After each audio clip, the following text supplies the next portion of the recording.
Empezamos. Ben, boa tarde a todas e todos. Damos comezo a sesión ordinaria do Pleno do martes 24 de febreiro de 2026. Señor secretario, ten a palabra.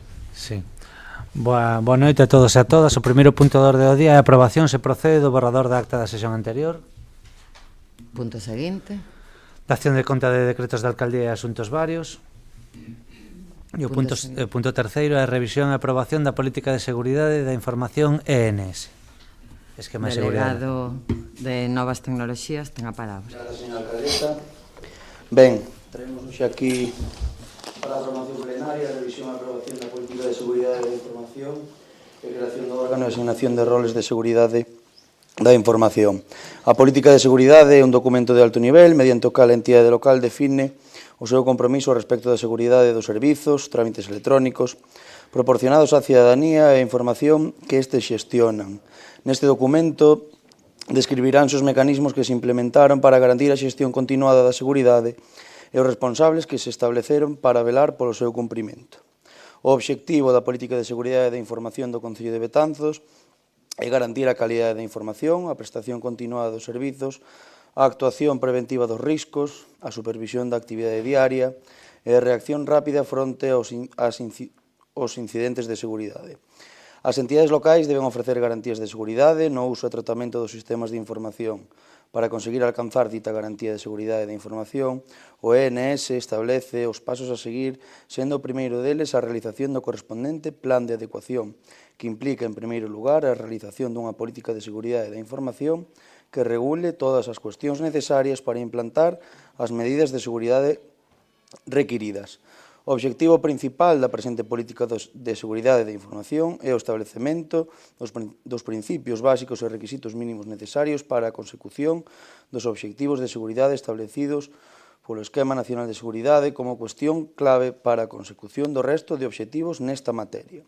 O Pleno da Corporación, en sesión extraordinaria de 16 de novembro de 2023, aprobou a implantación da política de seguridade do Concello de Betanzos e a creación do órgano e asignación de funcións do ENS.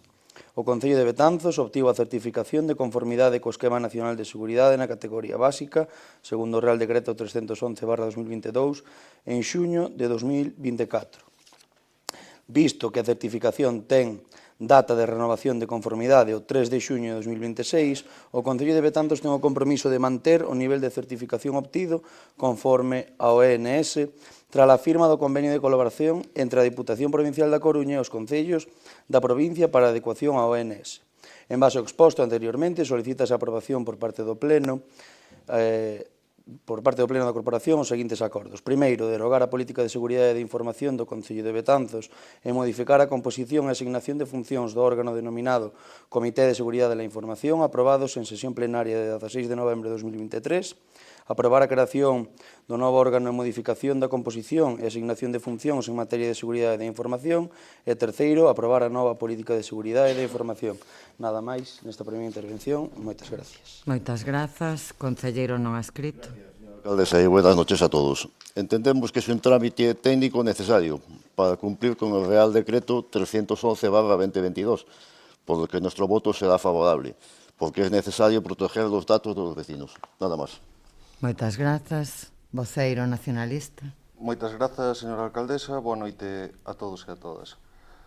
Traemos hoxe a renovación da política de seguridade da información conforme ao ENS, que debe actualizarse antes de xuño, segundo a legislación vixente. Falamos dun asunto que pode non ser visível para parte da veciñanza, pero que é clave: protexer os datos públicos e garantir o correcto funcionamento económico e administrativo do Concello. Xa vimos noutros concellos as consecuencias de non estar preparados fronte aos ataques informáticos. E, por desgraza, son cada vez máis habituais. Para o BNG, a seguridade da información é unha cuestión de responsabilidade e de boa xestión. Por iso, o noso voto, como non pode ser de outra maneira, será favorável. Moitas grazas. Voceiro popular. Grazas, señora alcaldesa, e boa noite a todos. Ben, a adecuación dos sistemas ao Esquema Nacional de Seguridade pois non só é unha exigencia normativa, senón é unha responsabilidade ca ciudadanía. Estamos a falar de prevención e modernización da xestión. Por lo tanto, pois reiteramos o noso voto favorable, como xa dixemos na comisión correspondente. Mais nada, grazas. Moitas grazas. Voceiro do equipo de goberno, algo que engadir? Non. Alguén quere engadir algo? Ben, pois, señor secretario, entendo que este punto se aproba por unanimidade. Pasamos ao punto seguinte. O punto seguinte é o punto cuarto, solicitude de ben de interese cultural inmaterial das 4 danzas gremiais. Delegada de Cultura. Moitas grazas, señora alcaldesa. Pois traemos hoxe a este pleno para dar conta e aprobar 2 acordos que foron adoptados pola Comisión de Nomenclator, Distincións e Honras, en sesión que foi celebrada o pasado 12 de febreiro de 2026. En este punto do pleno de hoxe sometes a aprobación o acordo informado favorablemente por unanimidade da Comisión e dado que constitúen unha das expresións culturais máis significativas e identitarias de Betanzos, acordar e solicitar da Xunta de Galiza a declaración de ben de interese cultural inmaterial das 4 danzas gremiais, mariñeiros, labradores, sastres e zapateiros. E para iso propoñemos a pleno da corporación a adopción dos seguintes acordos. Primeiro, que o Concello de Betanzos solicite da Xunta de Galicia a declaración de ben de interese cultural inmaterial das 4 danzas gremiais de Betanzos. Segundo, facultar a alcaldía e o concelleiro en quen delegue para a realización de todos os trámites necesarios para a realización do acordo adoptado. Terceiro, dar traslado deste acordo aos distintos departamentos interesados aos efectos oportunos. Nada máis. Moitas grazas. Concelleiro non ha escrito. Gracias, señora alcaldesa. Después del Globo de San Roque de Betanzos, estas 4 danzas son para Betanzos el segundo bien cultural. Estamos viendo que son varias generaciones, por lo cual es un orgullo para nuestra ciudad y, por supuesto, nuestro voto será favorable. Moitas grazas. Concelleira nacionalista. Grazas. Boa noite a todas. Pois como ben dixo a compañeira do grupo de goberno, na Comisión de Honras acordamos que estaríamos de acordo para solicitar este ben de interese cultural. Parécenos unha boa proposta e, como xa dixemos nesa comisión, pois grazas a todas esas persoas que en algún momento mantiveron viva esta tradición ao largo de tanto tempo. Pois eso, na actualidade os xóvenes da EMUF, os xóvenes do pobo, e, como non, facer mención tamén que, aínda que agora mesmo non estén, a pasiño que recuperou a danza de xastres no seu momento. Para min é un orgullo, como veciña da Ribeira que son, pois eso, solicitar este tipo de recoñecemento para estas persoas todas e que nos levan polo mundo adiante, que non só se nos coñeza pola tortilla, sino por isto tamén. Nada máis, grazas. Moitas grazas. Voceira popular. Moitas gracias, señora alcaldesa. Boas noites a todos. Antes de nada, agradecer a Ton e a todas as persoas implicadas no funcionamento das nosas danzas. Dende o Grupo Municipal do Partido Popular xa avanzamos na comisión informativa o noso voto favorable a esta proposta, porque consideramos que as 4 danzas gremiais constitúen un patrimonio inmaterial que, ademais de tradición, forma parte da memoria viva de Betanzos. Estamos obrigados a garantir a súa transmisión interxeneracional. Consideramos que esta declaración, como ben de interese cultural, debe entenderse como unha oportunidade en 3 dimensións. A primeira, cultural, xa que garantirá medidas de documentación, de conservación e dunha difusión rigurosa. A segunda, social, porque reforzará o sentimento de pertenza e o respeto polo legado que nos deixaron moitas persoas anónimas, asociacións e familias que durante décadas fixeron posible que estas danzas hoxe sigan a formar parte das nosas festas e da nosa imaxe pública. E a terceira, económica, porque o patrimonio ben xestionado representa un atractivo turístico de calidade e de proxección exterior, algo clave para seguir dinamizando a nosa economía. Así que o noso apoio vai ser total e o que si pedimos que se leve a cabo o proceso dunha forma dilixente e que se elabore un expediente con máximo rigor para que o resultado sexa positivo. Nada máis. Moitas grazas. Algo que engadir, delegada de Cultura? Faremos o expediente con todo o rigor que sexa necesario e esperemos que en breves consigamos que a Xunta declare como ben inmaterial as nosas 4 danzas que temos e que levan o noso nome ao longo de todo o mundo, ao longo de toda España e nos deixan en este tan bo lugar. Nada máis. Moitas grazas. Algo que engadir? Ben, pois eu súmome a ese agradecemento a todas as persoas que en maior ou menor medida puxeron o seu grau de area para recuperar e conservar as 4 danzas gremiais.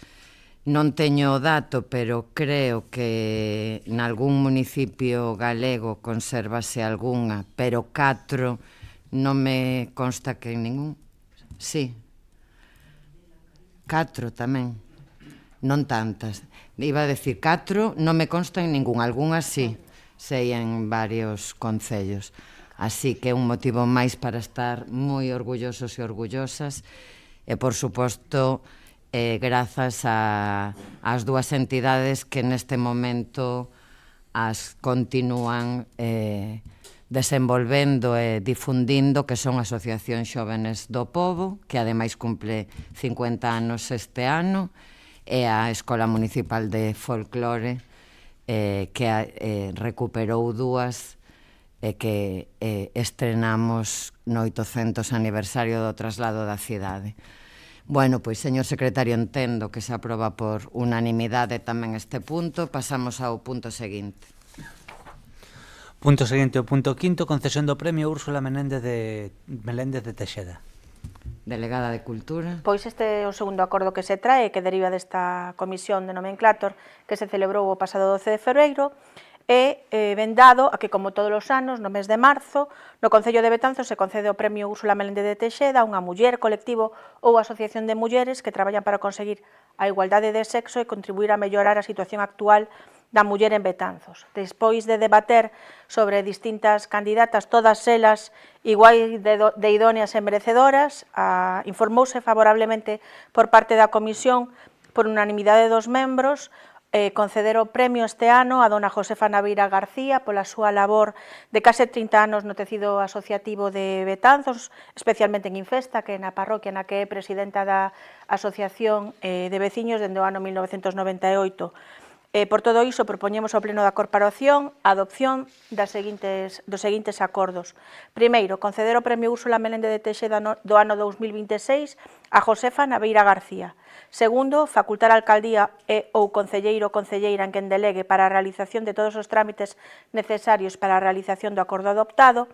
Terceiro, dar traslado deste acordo aos distintos departamentos interesados aos efectos oportunos.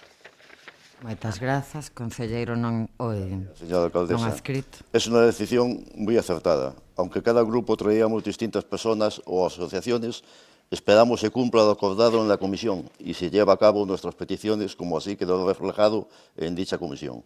Nuestro voto será favorable, por supuesto. Moitas grazas. Voceira nacionalista. Pois como ben explicou a compañeira, exacto, debatímolo na Comisión de Honras, parécenos un labor moi encomiable o desta muller que se dedica a manter viva esa asociación, co difícil que é nos días nos que corremos manter viva calquera asociación e máis no medio rural no que se desenvolve, con lo cual para nós é unha boa proposta destacar esa grande labor que fai e, como xa dixemos, o noso voto será favorable. Nada máis, grazas. Moitas grazas. Voceira popular. Nada, dende o Partido Popular felicitamos a Josefa Naveira e consideramos máis que xusto este recoñecemento á súa implicación social e a súa dedicación á fronte da Asociación de Veciños de Infesta dende hai prácticamente 3 décadas. Polo tanto, o noso voto vai ser favorable. Moitas grazas. Ben, pois, señor secretario, entendo tamén que este punto se aproba por unanimidade. Só engadir que o premio Úrsula Meléndez de Teixeda entregarase o domingo 22 ás 12 da mañá no Salón Azul. Domingo... sí, creo que sí. Domingo 22 ás 12 da mañá no Salón Azul do edificio Arquivo. Moitas gracias. Pasamos ao punto seguinte. O punto sexto é a moción do concelleiro non adscrito para a rehabilitación e seguridade do patrimonio edificado no termo municipal de Betanzos.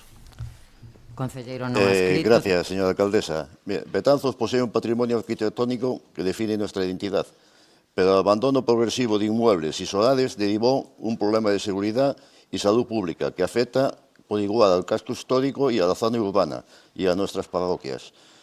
Esta situación exige que el Concello ejerza las competencias en materia de disciplinas urbanísticas basadas en la Ley 2/2016, del 10 de febrero del suelo de Galicia y su reglamento, Decreto 143/2016. Según los artículos 332 a 347 de dicho reglamento, los propietarios tienen el deber legal de mantener los bienes en condiciones de seguridad, salubridad y ornato. Ante su incumplimiento, la Administración municipal no solo tiene el poder, sino la obligación legal de dictar órdenes de ejecución, imponer multas coercitativas e incluso recurrir a la ejecución subsidiaria, exigiendo riesgos a las personas, o sea, por el riesgo que motiva esto a las personas o su entorno. Betanzos no puede limitarse a ser un espectador de la degradación de su patrimonio. Debe ser el motor que impulse la recuperación, eliminando trabas burocráticas y ofreciendo acompañamiento técnico para que se cumpla la legalidad vigente, garantizando así la seguridad de todos los vecinos y la revitalización de nuestro municipio. Por lo cual, traemos a la aprobación los siguientes acuerdos. Primero, censo municipal de edificación y solares en riesgo. Elaborar en 6 meses un inventario detallado de inmuebles en mal estado y solares abandonados en todo el municipio, casco histórico, zona urbana y rural, evaluando riesgos de derribo, incendios o insalubridad. 2. Plan de comunicación y mediación. Iniciar el contacto con los propietarios para informarles de sus deberes legales de conversación y, simultáneamente, de todas las líneas de ayuda y subvenciones disponibles para su rehabilitación. Tercero, taller de acompañamiento técnico y gestión de ayudas. Crear un servicio municipal que oriente a los vecinos en la tramitación de proyectos y solicitudes de fondos locales, autonómicos o europeos, facilitando el acceso a la información de todo el municipio. 4. Simplificación administrativa. Revisar y agilizar trámites municipales para licencias de rehabilitación y limpieza, eliminando obstáculos burocráticos innecesarios que dependen exclusivamente del Concello. 5. Protocolo de intervención urgente. Establecer un calendario de inspecciones periódicas de fachadas y solares para prevenir riesgos, asegurando que el Concello actúe con celeridad mediante órdenes de ejecución o acciones de urgencia, donde la seguridad ciudadana se vea comprometida. Nada máis en esta primeira intervención. Moitas grazas. Voceira nacionalista, ten a palabra. Moitas grazas e moi boa tarde a todas. Ben, estamos ante un tema en que así a priori, e simplemente mirando o título da moción, Rehabilitación e Seguridade do Patrimonio, non se pode estar en contra. Obviamente estamos todas as presentes a favor desta cuestión. De feito, é unha cuestión que temos debatido de maneira recorrente neste salón de plenos, normalmente a través de iniciativas nosas, por que non dicilo, e no BNG creemos firmemente que a través da rehabilitación dos inmobles se solucionan dous grandes problemas que nos afectan non só a Betanzos, senón ao conxunto da sociedade, que son a carencia de vivenda e a cuestión da seguridade daquelas persoas que habitan ou que visitan esas zonas en que hai edificios que potencialmente poden provocar seguridade para os viandantes. O que non podemos compartir son os acordos que recolle esta moción. E non podemos compartilos por dous motivos. En primeiro lugar, porque nesta institución contamos cunha ordenanza de rehabilitación de inmobles.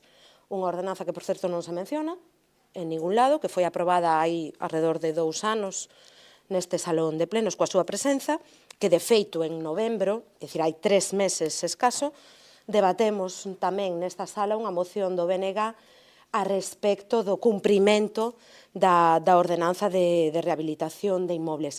De feito, nesa ordenanza recollense varias das cuestións que na súa moción se mencionan como acordos, como son ese censo de vivendas ou de soares en potencial perigo de ruína.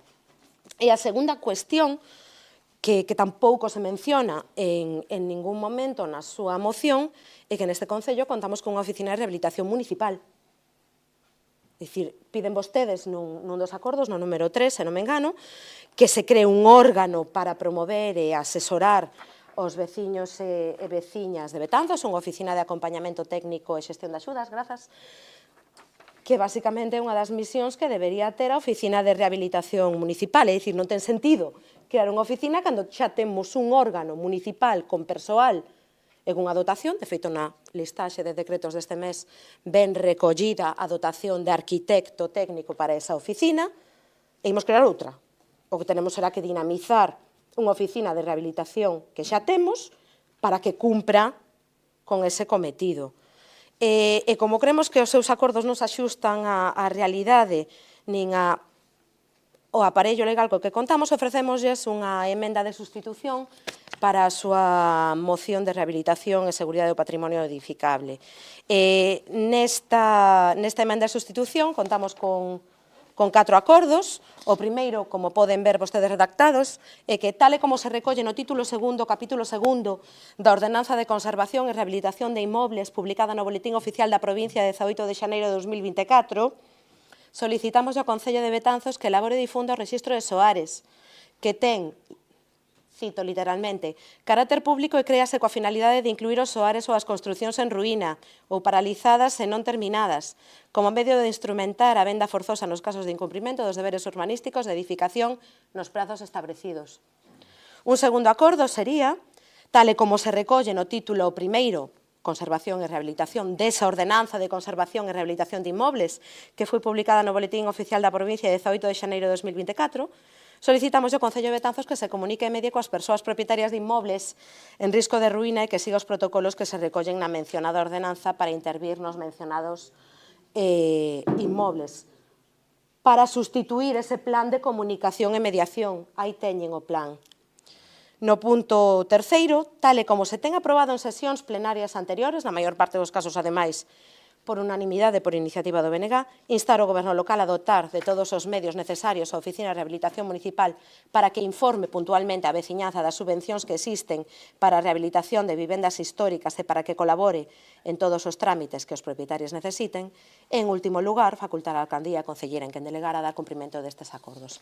Creemos que son os acordos máis realistas, que teñen que ver coa normativa vixente, coas ordenanzas xa aprobadas neste salón de pleno e co organigrama da institución da que nós tamén formamos partes. Non ten sentido crear unha nova oficina técnica cando xa temos unha.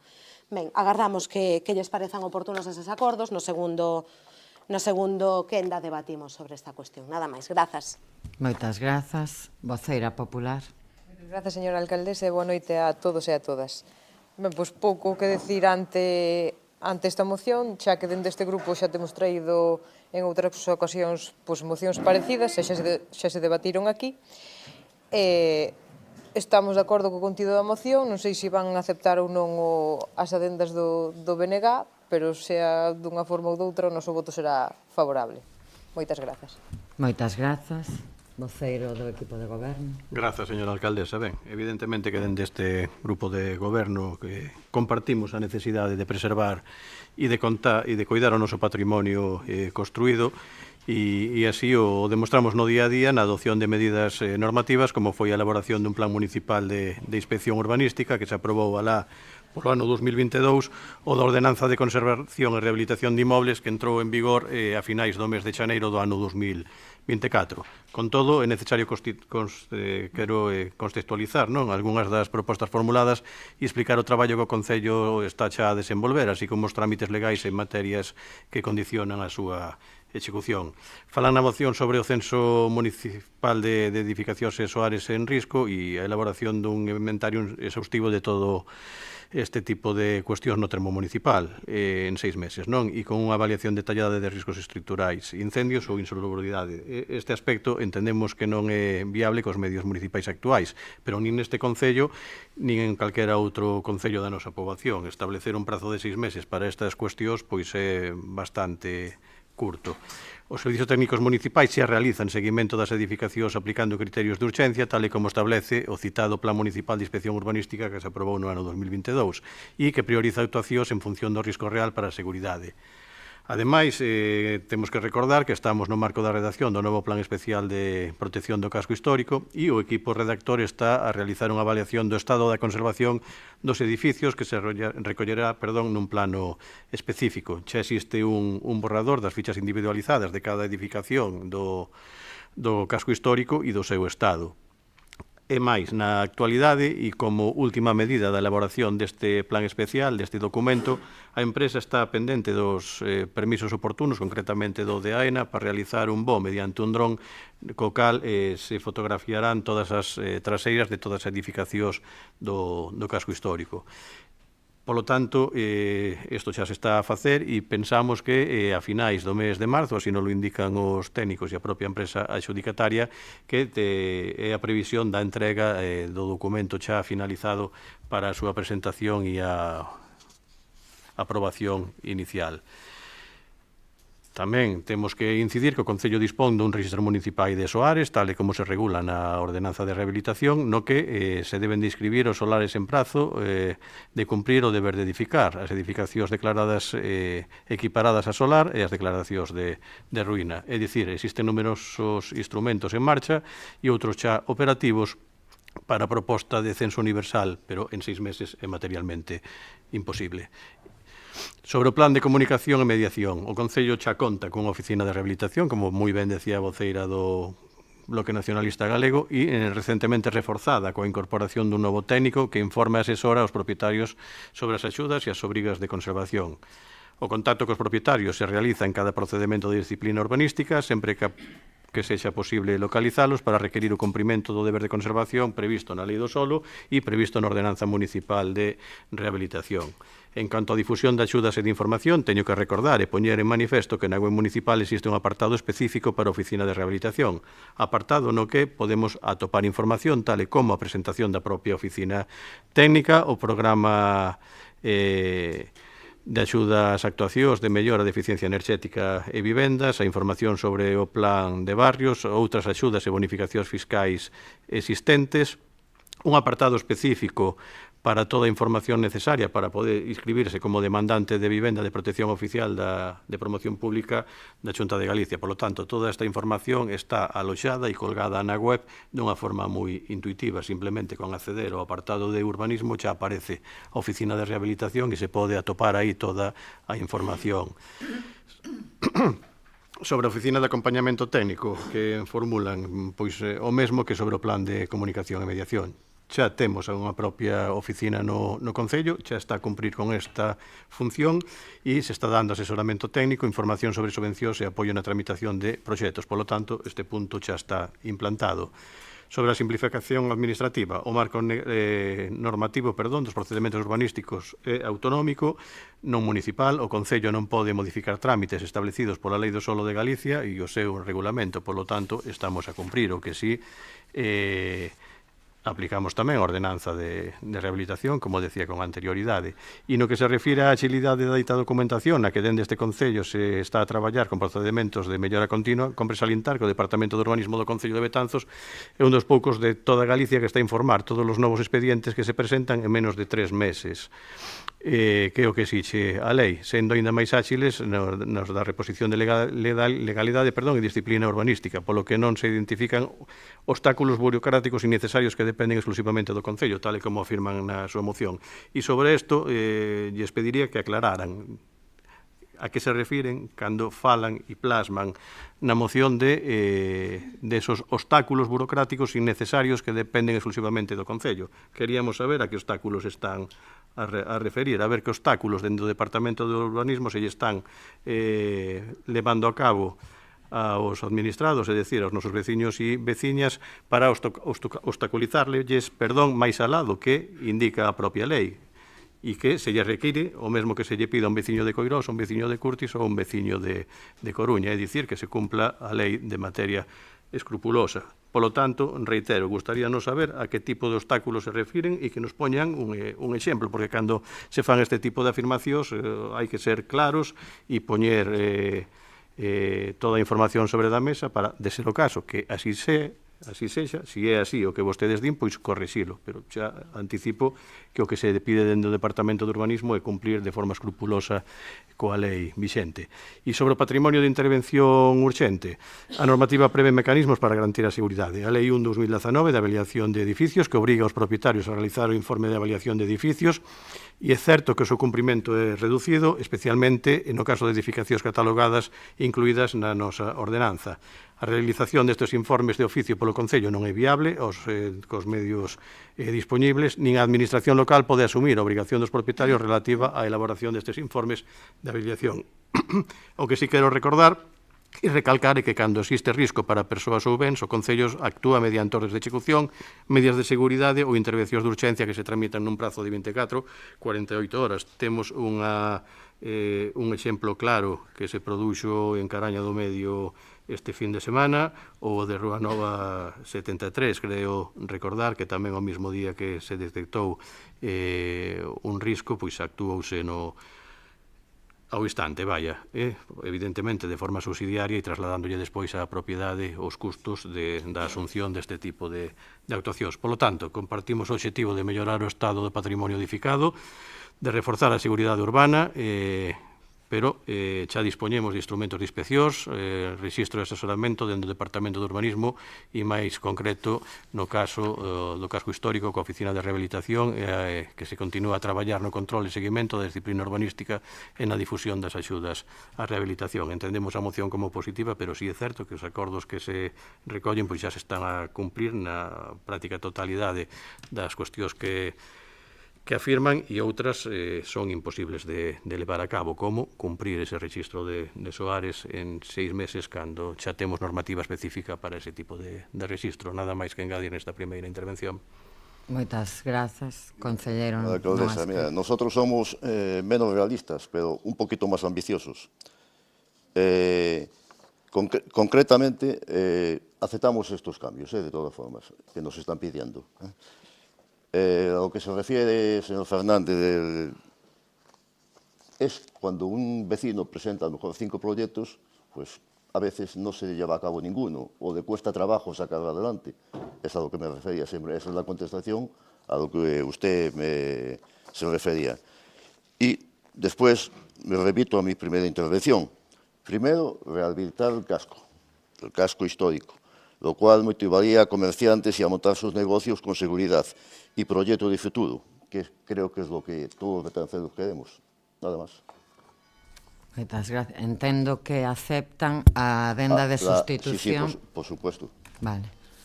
Voceira nacionalista ten a palabra. Moitas grazas, señora alcaldesa. Ben, simplemente agradecerles que aceptaran a nosa emenda de sustitución. Entendemos que reflicte, como dicía na miña primeira intervención, moito mellor a realidade tanto legislativa como o organigrama da nosa institución, dándolle un pulo maior a esa oficina de rehabilitación municipal. Entendemos esta frase coa que resume vostede a súa intervención e compartimos, é dicir, o obxectivo de todos é rehabilitar o casco histórico, claro que sí, rehabilitar a vivenda baleira do casco histórico, rehabilitar a vivenda baleira do conxunto do núcleo urbano e do núcleo rural de Betanzos para acabar con ese 32% de vivenda baleira que posúe o noso Concello para darlle unha solución de habitabilidade a ese conxunto da sociedade que a día de hoxe non pode acceder a unha vivenda. Por tanto, reitero o agradecemento á inclusión da nosa emenda e, como non, o noso voto será favorable. Grazas. Moitas grazas, voceira popular. Mais nada, remito a miña primeira intervención e xa está. Gracias.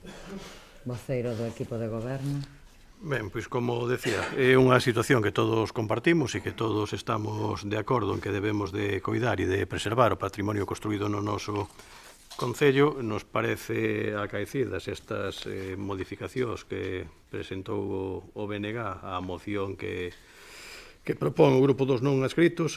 Non temos inconvinte en apoiala e o que sí quero, simplemente facer unha reflexión. O maior atranco que se está a producir no cumprimento da disciplina urbanística non ven provocada por ningún tipo de atranco burocrático, ven principalmente provocada polo garantista que é a lei, polo garantista que son os aspectos legais que fan que os administrados en moitas ocasións e as persoas perxudicadas dunha situación de o non deber de conservación que os propietarios dunha finca colindante non levan a cabo e que sufren nas súas propiedades a cotío.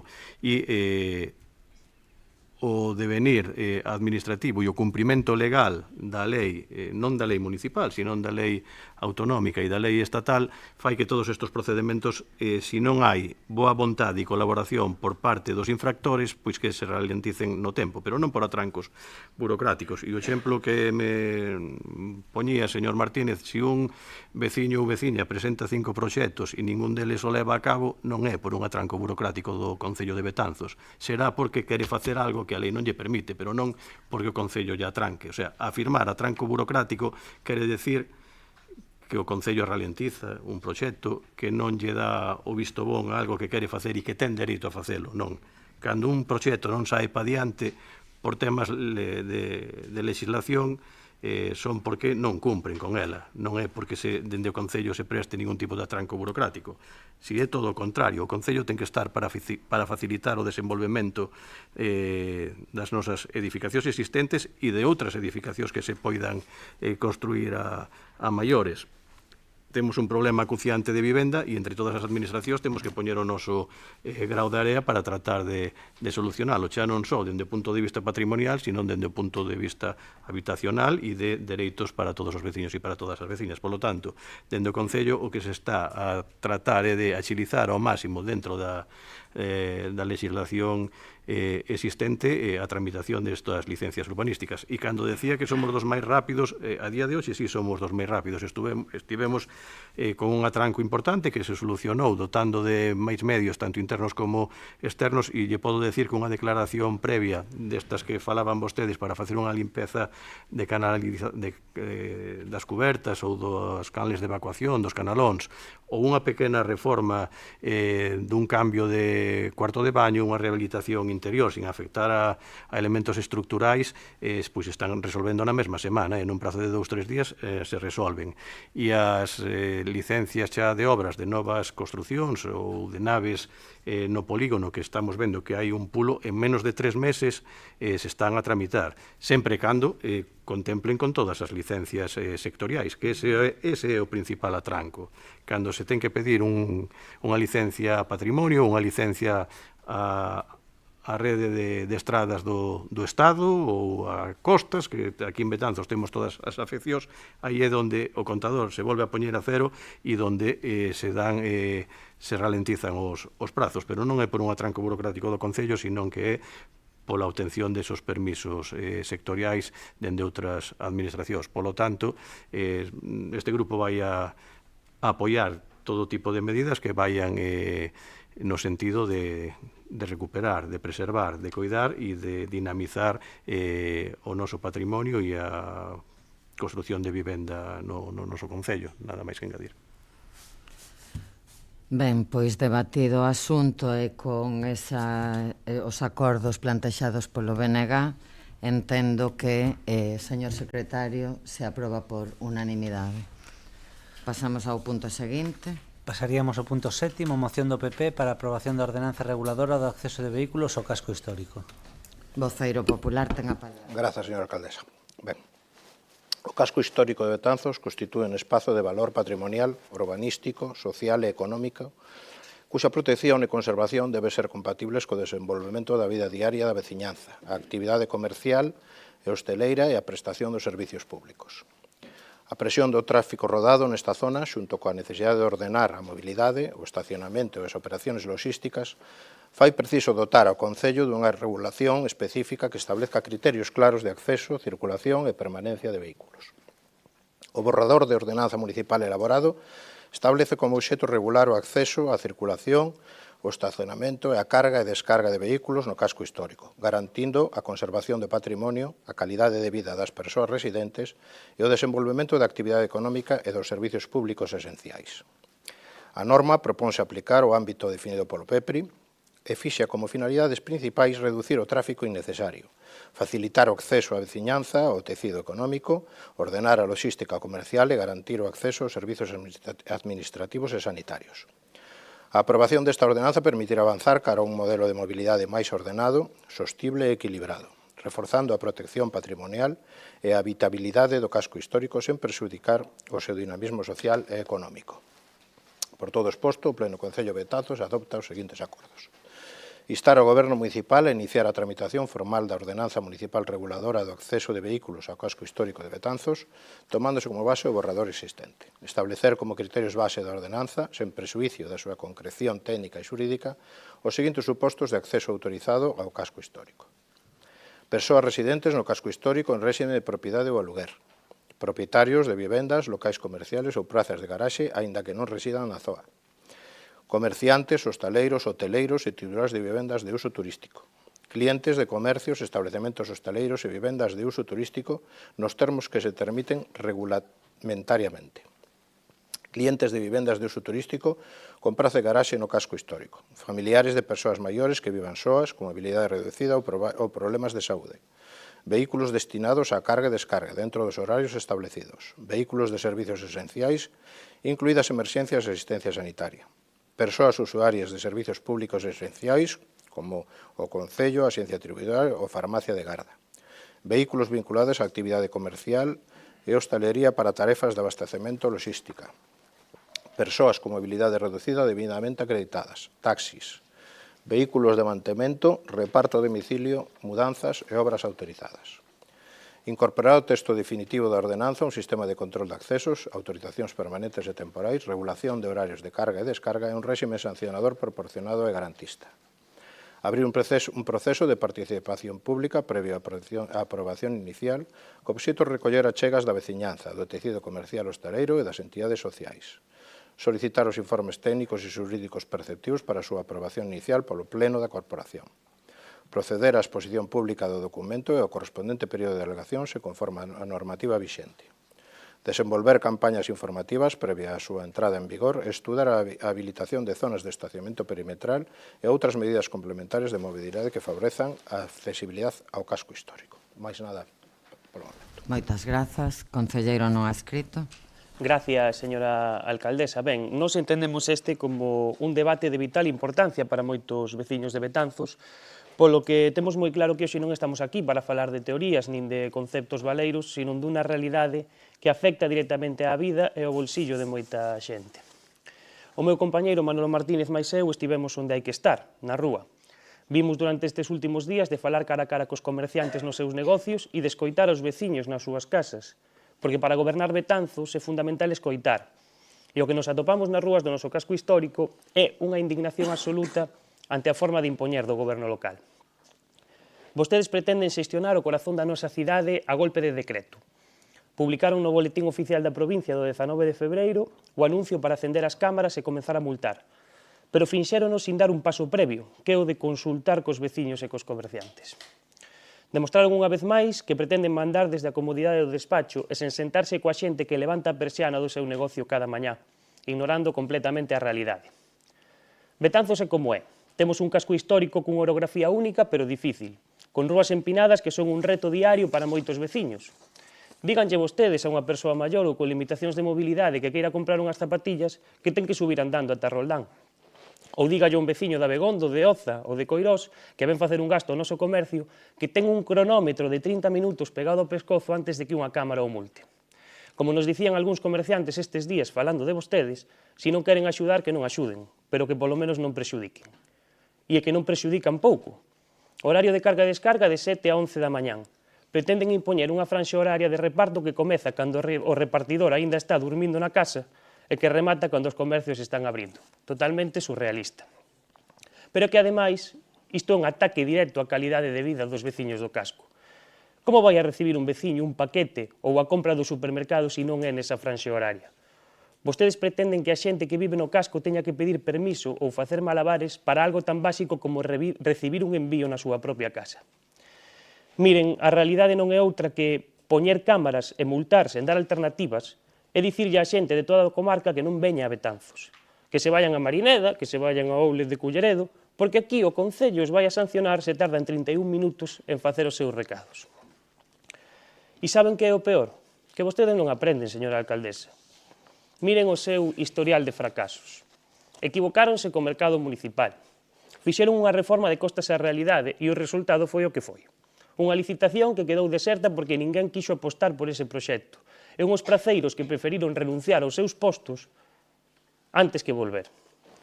Temos hoxe un mercado sen vida, sen a vida que debería de ter se quixeran escoitar antes de facer. Iso sí, os veciños seguen tendo que cruzar as históricas portas da nosa cidade para facer a compra, porque en todo o casco non hai ningún ultramarinos, ningún supermercado. Pero tranquilos, aínda están a tempo de facer algo de proveito. Paren esta normativa, séntense a falar cos afectados e non permitan que este sexa o cravo definitivo no cadaleito do casco histórico de Betanzos. Sinceramente, nós non estamos en contra da peatonalización, para nada. Ollo, tampouco estamos en contra dos coches. Pero que o casco histórico de Betanzos sexa peatonal é o último paso de todos. E vostedes saltaron todos os anteriores. Porque para comezar a peatonalizar, antes hai que dar moitos pasos previos. O primeiro é o máis urxente, o aparcamento. Miren o que pasou na Rúa dos Cabildos, concretamente detrás do Conservatorio. Tiñamos unha oportunidade de ouro para facer un aparcadoiro periférico que de verdade funcionase. Eu estou seguro, se ali, detrás do Conservatorio, houvese, xa non digo máis, 100 prazas de aparcamento, a xente iría ali directamente por comodidade. O tráfico no casco histórico reduciríase de forma natural, sin necesidade nin de cámaras nin de multas. Pero xa sabemos o que pasou. Vostedes decidiron facer un parque onde facía falta un servizo para os veciños. Miren, nós témolo claro. Saben cal é o momento de peatonalizar o casco histórico de Betanzos? Cando a Rúa Travesa, a Rúa do Castro ou a Rúa Nova estean tan cheas de xente que os coches non poidan pasar. E, por desgracia, ese non é o caso. Porque as rúas do casco histórico quedan baleiras porque vostedes lles botan o peche. E non será porque nós non avisamos ou porque non fixemos propostas. Nos presentamos esta moción en abril de 2025 e vou a ler un pouco por riba o que propoñíamos. Os concelleiros non adscritos Manuel Martínez Vicente e Pablo Villaverde presentan a seguinte moción relativa a que o Concello adopte as medidas de apoio ao comercio local do casco histórico. Resulta fundamental que o Concello adopte medidas activas de apoio ao comercio local, tanto incentivando a apertura de novos negocios como favorecendo a recuperación dos locais actualmente desocupados. É fundamental que o Concello de Betanzos dé un paso firme no apoio ao comercio de proximidade, clave para un centro histórico vivo, sostible e atractivo. Abril de 2025, E propoñíamos estes acordos. Deseñar unha liña de axudas para novos emprendedores que desexen instalar a súa actividade no centro histórico, incluindo axudas á reforma de locais, bonificacións fiscais e asesoramento técnico e xurídico. Poñer en marcha un programa de intermediación entre propietarios de baixos comerciais baleiros e emprendedores, co obxectivo de facilitar o lugueiro, a cesión temporal ou a venda. Axudas á mellora de modernización e escaparates e fachadas, co fin de mellorar a imaxe do centro histórico como espazo comercial atractivo e cuidado. Campaña de dinamización comercial que inclúa actividades culturais, actuacións na rúa, mercados temáticos ou visitas guiadas. Coordinar cos comerciantes e hostelería a planificación e execución destas medidas, fomentando a colaboración público e privada na dinamización do centro histórico. Impulsar campañas de promoción do comercio local con especial atención ao papel do mercado municipal, promovendo este espazo como motor de atracción para novos negocios e visitantes. Estas propostas que vostedes todos aprobaron en abril de 2025 serían un primeiro paso nese plan do casco histórico. Pero vostedes decidiron non cumprir ningún destes acordos. E agora estamos onde estamos. A súa falta de diálogo levaos a tomar decisións sen consultar a ninguén. Bueno, sí, aos seus socios do BNG. Pero a sensación xeral da xente que vive e traballa no casco histórico é que antes de tomar medidas que poden afectar de forma tan drástica ás súas vidas e aos seus negocios, deben de dialogar cos afectados. E, dende logo, se a súa solución son estas restriccións, é mellor deixar as cousas como están. Nós creemos que o casco histórico merece un plan que lle dé a vida, non ser un decorado baleiro, que é o que vostedes pretenden. Polo tanto, por respeto aos veciños e aos comerciantes, e porque non imos permitir que sigan gobernando de costas á realidade, presentamos a seguinte emenda de sustitución para que este pleno se posicione coa claridade que entendemos que este tema exixe, e mentres o meu compañeiro vai repartindo, eu procedo a lela. Emenda de sustitución aos acordos da moción para a ordenanza reguladora de acceso de vehículos ao casco histórico. Primeiro, suspensión e paralización cautelar inmediata da posta en funcionamento do sistema de videocámaras para o control, regulación e disciplina do tráfico na vía pública, así como de calquera procedimento sancionador vinculado ao anuncio publicado no BOP número 33 do 19 de febreiro de 2026. Segundo, Convocatoria formal e urxente dunha mesa de traballo coas asociacións, comerciantes, hostaleiros e veciños afectados, co obxectivo de escoitar as súas demandas e coñecer a realidade logística e de mobilidade do casco histórico antes de aplicar calquera medida restrictiva. Terceiro, instar a Alcaldía á convocatoria dun pleno extraordinario de carácter monográfico, co obxecto de que o modelo de mobilidade sexa debatido e votado polo máximo órgano de representación municipal, garantindo a transparencia e o interese xeral fronte ás decisións unilaterais. Nesta primeira intervención, nada máis, moitas gracias. Moitas grazas. Voceiro nacionalista ten a palabra. Moitas grazas, señora alcaldesa. Entendemos que isto é un desenvolvemento da ordenanza de tráfico xa en vigor e publicada no BOP. Se fose unha nova ordenanza, teria que pasar polo pleno. Abreuse un prazo de alegacións e queremos saber con claridade quen as vai resolver e se este asunto vai volver a pasar polo pleno. Transparencia e rigor, nada máis. Pero indo ao fondo da cuestión, o modelo de casco histórico que defende o Partido Popular é un modelo esgotado. O Bloque Nacionalista Galego defende un casco histórico para as persoas, non para os coches, con acceso regulado para emerxencias, reparto, residentes, sí, pero non un espazo tomado polos vehículos. Os exemplos están moi claros en cascos históricos europeos ou en Allariz e Pontevedra, que demostraron que cando se prioriza as persoas, o comercio revive, a xente volve vivir aos centros e o patrimonio gaña futuro. Ese é o modelo que funciona en Galiza. Nesta primeira intervención, nada máis e moitas grazas. Moitas grazas. Voceiro do equipo de goberno ten a palabra. Grazas, señora alcaldesa. Ben, lle agradecemos ao Grupo Popular o interese por avanzar na ordenación da mobilidade do casco histórico. Compartimos o obxectivo de mellorar a convivencia, protexer o patrimonio e garantir unha mobilidade compatible coa vida diaria da veciñanza e coa actividade económica. Con todo, é necesario aclarar que o recollido na exposición de motivos da moción que presentan xa está posto en marcha, tanto no plano normativo como no plano participativo. Esta ordenanza xa está aprobada de forma inicial e publicada no Boletín Oficial da provincia. Polo tanto, dende o plano normativo, temos que destacar que o pasado día 2 de febreiro celebrouse unha comisión de tráfico e mobilidade na que expliquei detalladamente o contido da ordenanza reguladora do acceso ao casco histórico, facendo fincapé nas normas específicas do texto, nos usuarios autorizados, no procedimento para obter autorización de acceso ás zonas pionís e outras cuestións que recolle a ordenanza. A esta comisión asistiron un representante de cada grupo municipal e, tal como recolle o borrador da acta, o representante do grupo dos non adscritos manifestou, e cito textualmente o que recolle a acta e o que poden corroborar e afirmar calquera dos outros asistentes, que lle parecía unha medida acertada, que lle parecía unha medida acertada e necesaria para o casco histórico. Por lo tanto, pónganse de acordo e o que din na comisión defendan no pleno. Non diga que non porque foi así. Lle pode corroborar a voceira do Partido Popular e lle pode corroborar o voceiro do Bloque Nacionalista Galego e lle podo corroborar eu e outro representante do Grupo Socialista. Por lo tanto, póñanse de acordo. Tamén é certo que a voceira do Grupo Popular manifestou unha inquedanza que lle suscitaba o texto e así a pregunta que realizou na comisión foi quero recordar que se no caso de que algún veciño ou algún titular dun garaxe non aparecese nese censo de vehículos, si podería inscribirse ou darse de alta, e se lle manifestou que evidentemente o contemplaba a ordenanza, que se contemplaba estudar cada caso e que disporía o Concello dun prazo máximo legal dun mes para resolver este tipo de cuestións. E xa que citei o que manifestaron os outros dous voceiros, tampouco vou deixar de citar o que citou o voceiro do Bloque Nacionalista Galego, que o que veu a dicir foi que entendeu perfectamente o que se lle explicaba e que xa se manifestarían. Creo que recordar que foi por aí. Polo tanto, póñanse de acordo.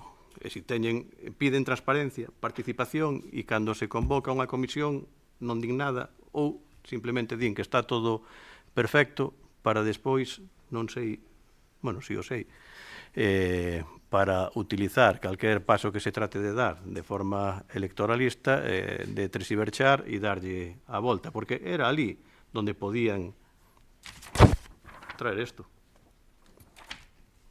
E non dixeron nada. Bueno, sí, dixeron que estaban totalmente de acordo co que plasmaba a ordenanza. Totalmente de acordo. Pero, bueno, non vou perder máis o tempo nesta cuestión.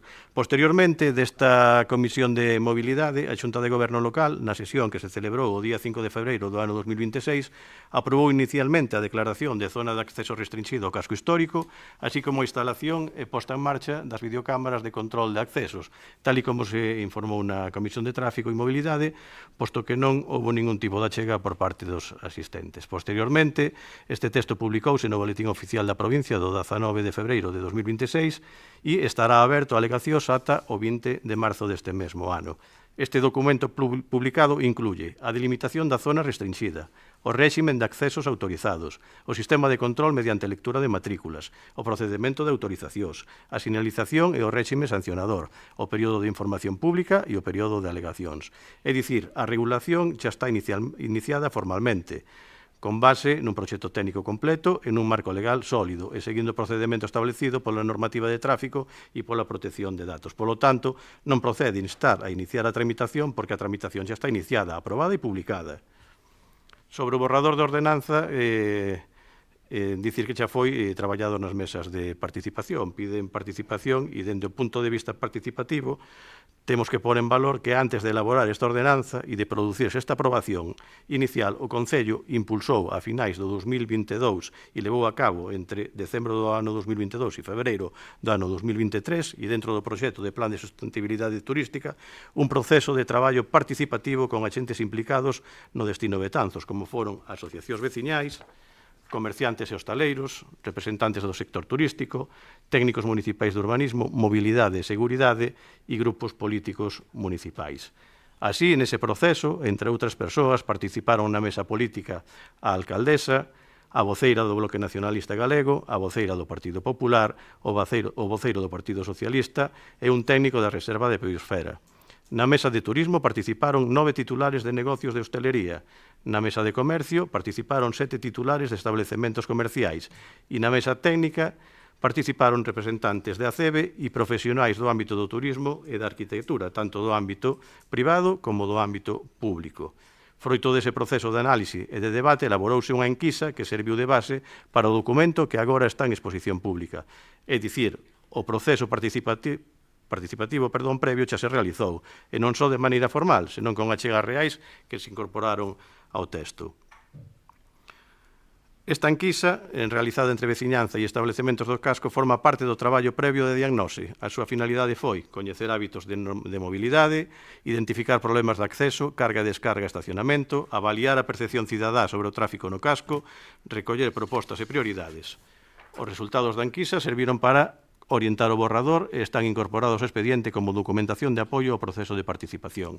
Ademais, no mes de maio do ano 2025, logo dunha comparecencia á instancia do Partido Popular, coincide no tempo, e a comparecencia a instancias do Partido Popular foi en abril de 2025 para falar da instalación das cámaras e nesa comparecencia informouse de todo o procedimento, tanto das cámaras, das súas características, das unidades que se iban a instalar, pero se falou tamén dun borrador de regulación na que xa se contemplaban os accesos ilimitados para veciños, os accesos limitados para distintos colectivos, e se falaba naquel momento de 20 minutos. Polo tanto, unhas datas despois, concretamente en maio do ano 2025, o Goberno local mantivo unha xuntanza con representantes de asociacións de comerciantes, con representantes de asociacións veciñais, para trasladarlles o que contiña ese borrador de texto, e entre outras cuestións, saligou a relucir que de elevar esta limitación de tempo, que os 20 minutos lle parecían pouco. Entón, de aí saiu o compromiso da alcaldía de pasar desos 20 minutos iniciais aos 30 minutos que recolle o texto na actualidade. Polo tanto, entendemos que non é necesario abrir un proceso previo de participación porque xa se fixo, e agora estamos na fase legal de exposición pública e alegacións, momento ao que a veciñanza, os comerciantes, os técnicos, e os colectivos poidan realizar as achegas, propostas e reclamacións que consideren oportunas e que estamos seguros que enriquecerán o texto de exposición pública. Sobre esta cuestión falaba o representante do Bloque Nacionalista Galego sobre transparencia e como se van resolver as alegacións. Evidentemente, unha vez finalizado ese prazo de presentación de alegacións, que animamos de que todo o mundo as presente, para enriquecer o texto, se fará un documento técnico, se incorporarán a ordenanza as alegacións, as propostas que técnicamente se consideren que son acaecidas e, evidentemente, se dará conta outra vez a unha Comisión de Tráfico e de Mobilidade antes da aprobación definitiva, de ser o caso, do texto normativo. Sobre os criterios de acceso que propoñen na moción do Partido Popular e que propón unha listaxe de supostos de accesos autorizados e, con todo, teño que dicir que a ordenanza xa aprobada inicialmente recolle un catálogo de usuarios autorizados, pero moi similar, incluindo residentes, usuarios de garaxes, persoas con mobilidade reducida, servicios públicos e emerxencias, taxis, VTCs, empresas con obras autorizadas, carga-descarga en horario regulado de 7 a 11 horas. E máis, o exemplo que poñía o voceiro dos non adscritos de unha persoa con mobilidade reducidas, como iba a acceder andando, aínda que non sexa residente no casco histórico, unha persoa con mobilidade reducida, con discapacidade, está dentro dos supostos de acceso ilimitado. E para os casos non contemplados na ordenanza, posto que se poden dar multitude de casuísticas, poderase outorgar autorización de acceso ilimitado, evidentemente previa solicitude motivada. É o que explicaba que o Concello disporía dun mes para dar contestación a esta solicitude motivada para outorgar un acceso ilimitado para todo o período que se estime oportuno, é dicir, como calquera veciño residente. Por lo tanto, os criterios xa están definidos, ademais, con unha redacción axustada á legalidade, á normativa de tráfico e ao réximen de protección de datos. E tamén falan na moción do sistema de control de accesos, dicir que xa está regulado. A moción pide incorporar control por cámaras, autorizacións permanentes e temporais, horarios de carga-descarga e réximen sancionador. Todo isto xa está incluído na ordenanza publicada no BOP, que regula sinalización obligatoria, sistema de videovigilancia con lectura de matrículas, procedimento de autorizacións, a tramitación das denuncias, que non é máis que aplicar a ordenanza municipal de tráfico aprobada no seu momento, e a custodia das imaxes e o cumprimento da normativa da protección de datos. Por lo tanto, a ordenanza xa en exposición pública durante un mes, posibilidade de presentar alegacións, as cales terán que ser tratadas e resoltas antes de producirse unha aprobación definitiva, tal como decía, mediante un informe técnico e previo debate nunha Comisión de Tráfico e Mobilidade. Polo tanto, a moción presentada polo Grupo Popular recolle propostas que, en gran medida, xa están incorporadas á ordenanza aprobada inicialmente, xa están en tramitación ou xa foron obxecto de participación cidadá a través das mesas de traballo e da enquisa do casco histórico. Polo tanto, entendemos que non procede iniciar unha nova tramitación porque xa está iniciada e publicada. Non procede abrir un novo proxecto participativo porque xa se realizou e agora estamos na fase legal de exposición pública. Aínda estamos dentro dun proceso participativo. Os criterios de acceso ao sistema de control xa están regulados no documento aprobado. Que o que toca agora? Pois, insisto, que a veciñanza, os comerciantes, os colectivos interesados presenten propostas, alegacións e reclamacións para enriquecer e mellorar a normativa aprobada de forma inicial. En definitiva, seguiremos traballando para mellorar a mobilidade e a convivencia no casco histórico e animamos a todos e a todas para que a cidadanía participe activamente no período de alegacións actualmente aberto e, evidentemente, tamén os grupos municipais e así o estiman oportuno. Estamos nun pleno proceso de participación. Moitas grazas, voceiro popular. Grazas, señora alcaldesa. Ben, queremos contextualizar un pouco a presentación desta moción. Somos conscientes de que hai algúns aspectos que se solapan xa, están recollidos no texto publicado o xoves 19 de febreiro no BOP, referente á posta en marcha de videocámaras para o control, regulación, vigilancia e disciplina do tráfico na vía pública. Compre lembrar que inicialmente tiñamos a intención de solicitar a celebración dun pleno extraordinario para debater acerca deste plan, porque consideramos que o procedimento seguido coa tramitación deste tema non tivo nin o diálogo nin a negociación previas que estimamos que serían necesarias para abordar un asunto de tanta trascendencia para un sector económico estratégico como é o comercio tradicional do casco histórico. Como digo, tiñamos previsto este pleno extraordinario para forzar o debate plenario, pero como non queremos supoñer un gasto adicional para unhas arcas municipais que non están moi sobradas, e como neste caso as datas, os prazos encaixaban ben, pois decidimos presentar esta moción para forzar o debate que consideramos non só conveniente, senón necesario e imprescindible. Neste asunto, unha vez máis, vemos pois que o Goberno volve a comenzar a casa polo tellado, como xa fixeron cos orzamentos. En lugar de convocar os grupos da oposición a toda a veciñanza e os principais sectores económicos que se verán afectados polas restriccións do tráfico rodado no casco histórico, vostedes optan pola dinámica dos feitos consumados e logo supoño que venderán pois que hai un prazo dun mes para presentar alegacións. Pois nós non pensamos que esta sexe o modo de proceder axeitado. O lóxico sería primeiro dialogar, negociar, consensuar e sacar unha norma que tivera un maior respaldo social e deixar o trámite das alegacións para seguir mellorando a proposta en últimas instancias. Dende o Grupo Municipal do Partido Popular podemos concordar coa necesidade de preservar o noso patrimonio, de avanzar cara a un urbanismo máis amable coas persoas e de racionalizar o tráfico rodado no centro histórico. Pero no que non concordamos é en cambiar a situación actual a costa da defunción dun sector económico tan estratégico como o do comercio tradicional, nin en ocasionar molestias e dificultades adicionais a todas as persoas residentes no casco.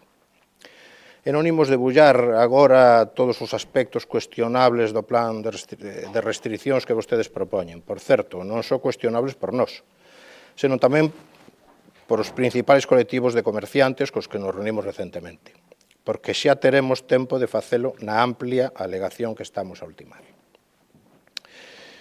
Pero si hai algúns que concretamente boa parte da oposición ao seu plan, algúns casos específicos, como pode ser este límite de 30 minutos para tránsito e aparcamento, que a todas luces pois, é insuficiente, o horario autorizado para carga e descarga, que xa se mencionaba, entre as 7 da mañá e as 11 da mañá, que como xa sabemos, por os medios de comunicación, xa levou algunhas empresas de reparto e proveedores de comercios a asegurar que con este horario deixarán de prestar servicio no casco histórico.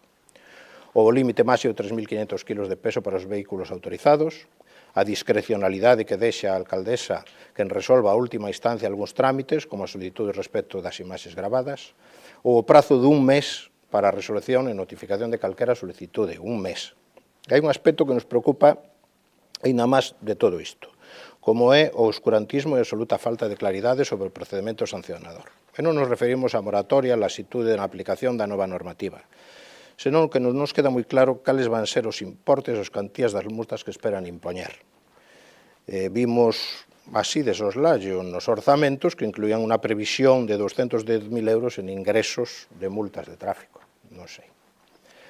Pedímoslle que reconsideren a súa forma de proceder, que dean un paso atrás e que busquen un maior consenso, porque do contrario a nova normativa nacerá morta. Igual de morto que deixarán vostedes o casco histórico a súa aplicación. Mais nada. Moitas grazas. Concelleiro non adscrito. Antes de nada preguntarlle, non mencionou se aceptaban a emenda de sustitución.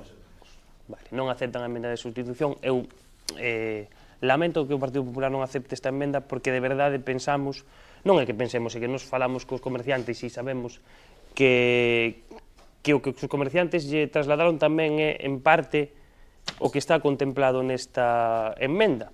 A verdade, contaba que iban a aceptar porque son os seus compromisos cos comerciantes, pero bueno, é unha mágoa. Falando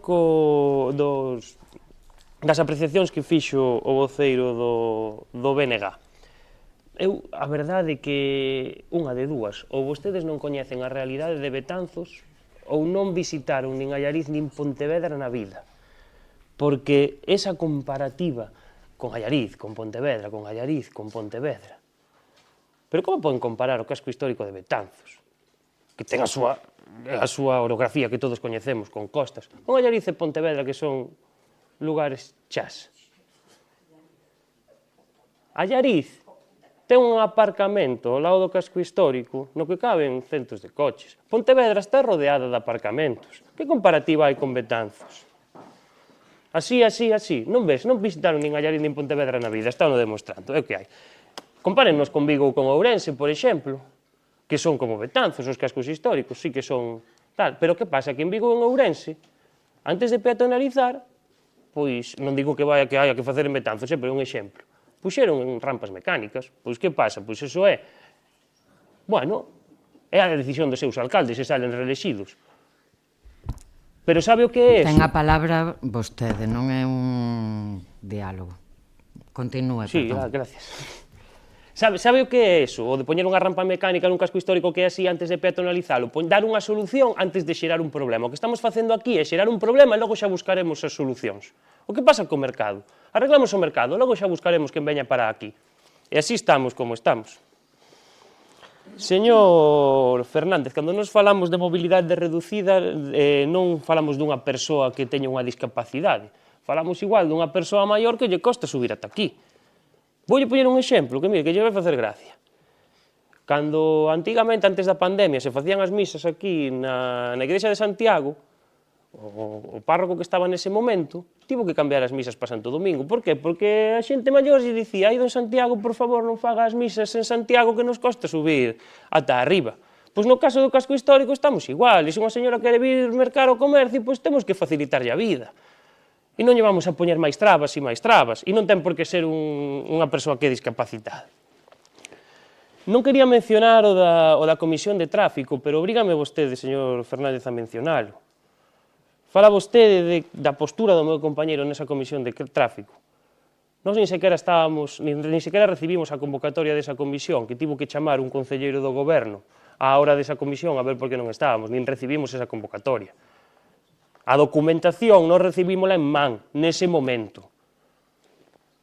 Non sei os demais grupos. Entón, se todos a recibimos así, non se pode dicir por que non presentaron a emenda nese momento, porque non sabíamos ao que íbamos. E, ademais, nos traemos agora esta emenda porque quixemos facer o que vostedes non fixeron, que foi escoitar os veciños e escoitar aos comerciantes. Porque nós sabemos que nos debemos aos veciños de Betanzos e podemos ter unha opinión persoal que non imos ir contra os nosos veciños. Polo tanto, a nosa prioridade é esa. Porque cando un entra nunha autopista, e tomen nota, se ven que todos os coches veñen de frente, igual os que están equivocados son vostedes. Nada máis, moitas gracias. Moitas grazas. Voceiro nacionalista. Moitas grazas, señora alcaldesa. Ben, o debate non son 5 minutos arriba ou abaixo á hora de aparcar. O debate é se queremos un casco histórico vivo ou un casco histórico convertido nun aparcadoiro.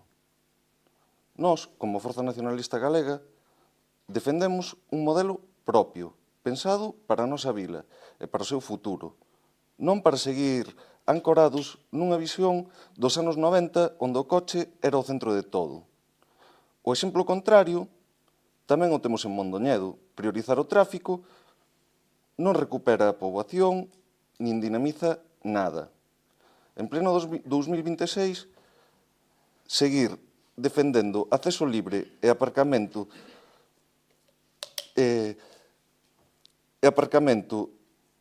generalizado no casco histórico é apostar por un modelo superado. Nós apostamos por un casco histórico con vida, con veciñanza, con comercio e con orgullo de país. Por coherencia, o noso voto vai ser en contra. Moitas grazas. Moitas grazas, voceiro do Grupo de Goberno. Ben, brevemente vou tratar de dar respostas a apreciacións que se acaban de facer nesta segunda intervención por parte dos grupos.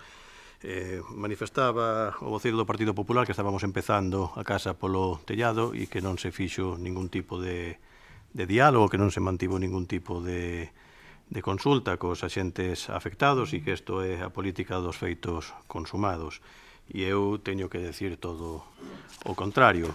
Se realizou ese proceso de participación veciñal con todos os axentes implicados que derivou nesa enquisa que se elaborou no Plan de Sostenibilidade Turística a finais do ano 2022 e principios do ano 2023. E houve bastante participación, como dixen, unha mesa de traballo política que está asinada por parte da voceira do Grupo Popular, me imagino que serán coñecedores e coñecedoras, unha mesa de traballo de turismo que está asinada por todos os representantes que ali acudiron, unha mesa de traballo de Comercio e unha mesa de traballo de técnicos e de técnicas que acudiron e participaron neste procedimento no que os principais problemas detectados, e non o digo eu, senón que o di o propio documento a raíz desas mesas de traballos, foi a elevada presencia de tráfico. Se recollían como prioridades de actuación a peonalización completa do centro histórico. Nas entrevistas que se realizaron en profundidade sobre a mobilidade a técnicos, expertos, asociacións, revelaban unha visión moi clara sobre a mobilidade. Ao respecto, as necesidades detectadas eran a peonalización como unha cuestión absolutamente necesaria. Falaban tamén de desviar o tráfico do centro histórico e concienciar a población local. As mesas de traballo de mobilidade tamén identificaron como problemas a xestión do tráfico de vehículos no centro histórico, a falta de normas claras de uso para residentes, comercios, carga, descarga e visitantes, por eso se elabora esta ordenanza, a necesidade de reorganizar a mobilidade como un dos retos principais do centro históricos, e surxía como unha das propostas un plan de penalización do centro histórico mencionado como resultado no plan.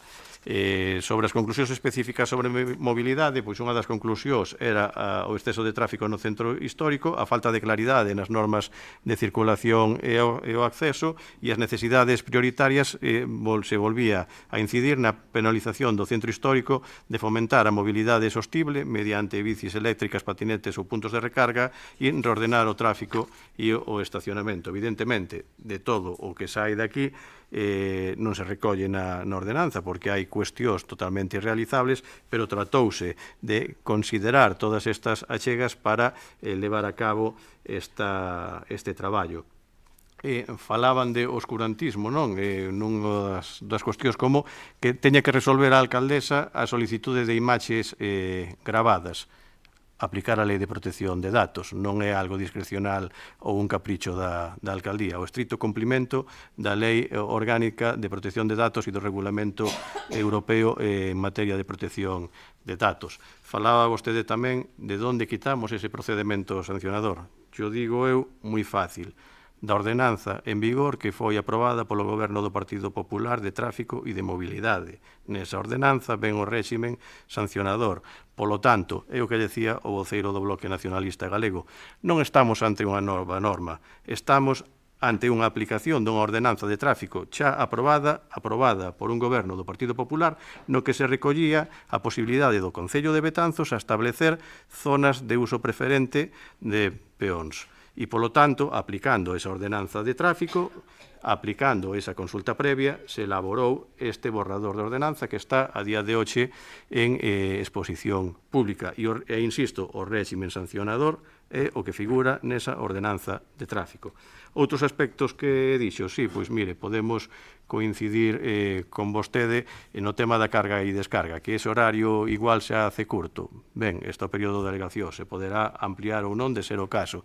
Que a limitación do peso, igual 3.500 kilos, se queda, hai que ampliálo un poquinho máis para unhas furgonetas máis grandes ou un camión de reparto de maior peso. Podemos estar de acordo e coincidir, pero tamén é certo, os transportistas, e así tamén todos o sabemos, están acostumbrados a ir primeiro a concellos onde existe este tipo de restriccións horarias para despois facer os repartos por outras vilas, por outras cidades.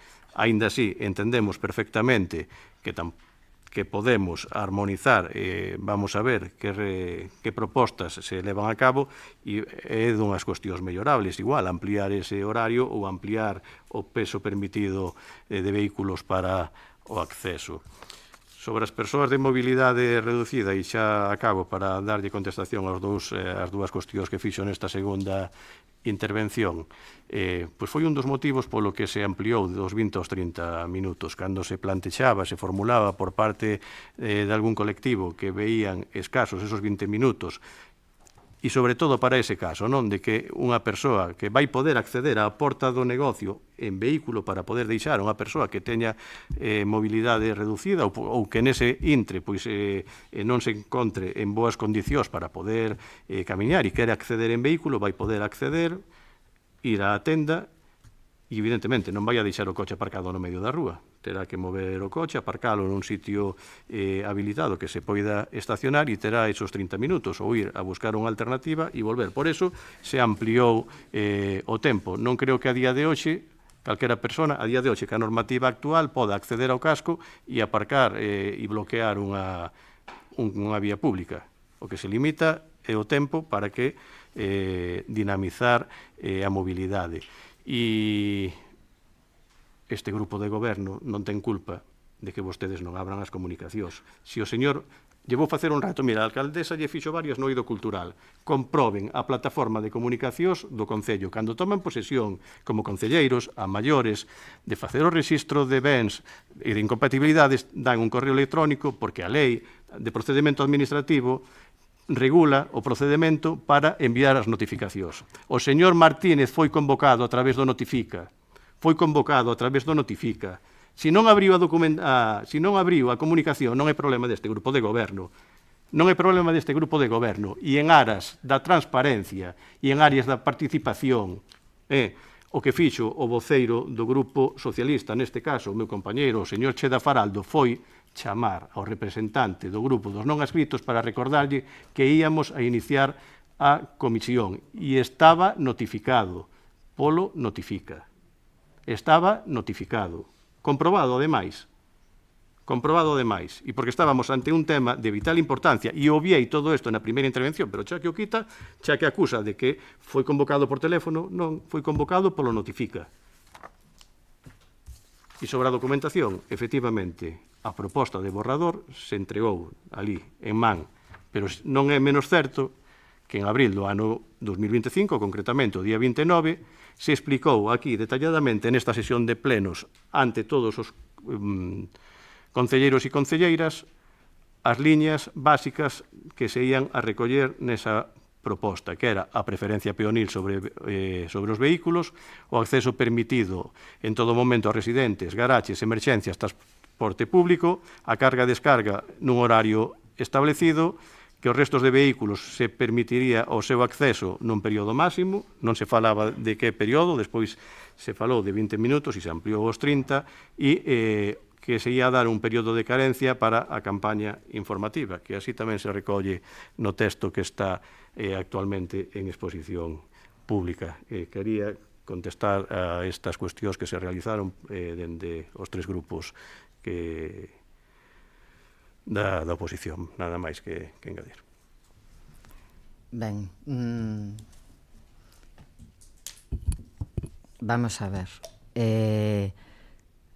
Dixo o concelleiro non adscrito que tivo a palabra neste punto algo que non é certo, entendo que por descoñecemento, que é que o goberno municipal comezou a casa polo tellado, primeiro coa norma e despois, como dando a entender que primeiro se fixo a norma e despois as consultas.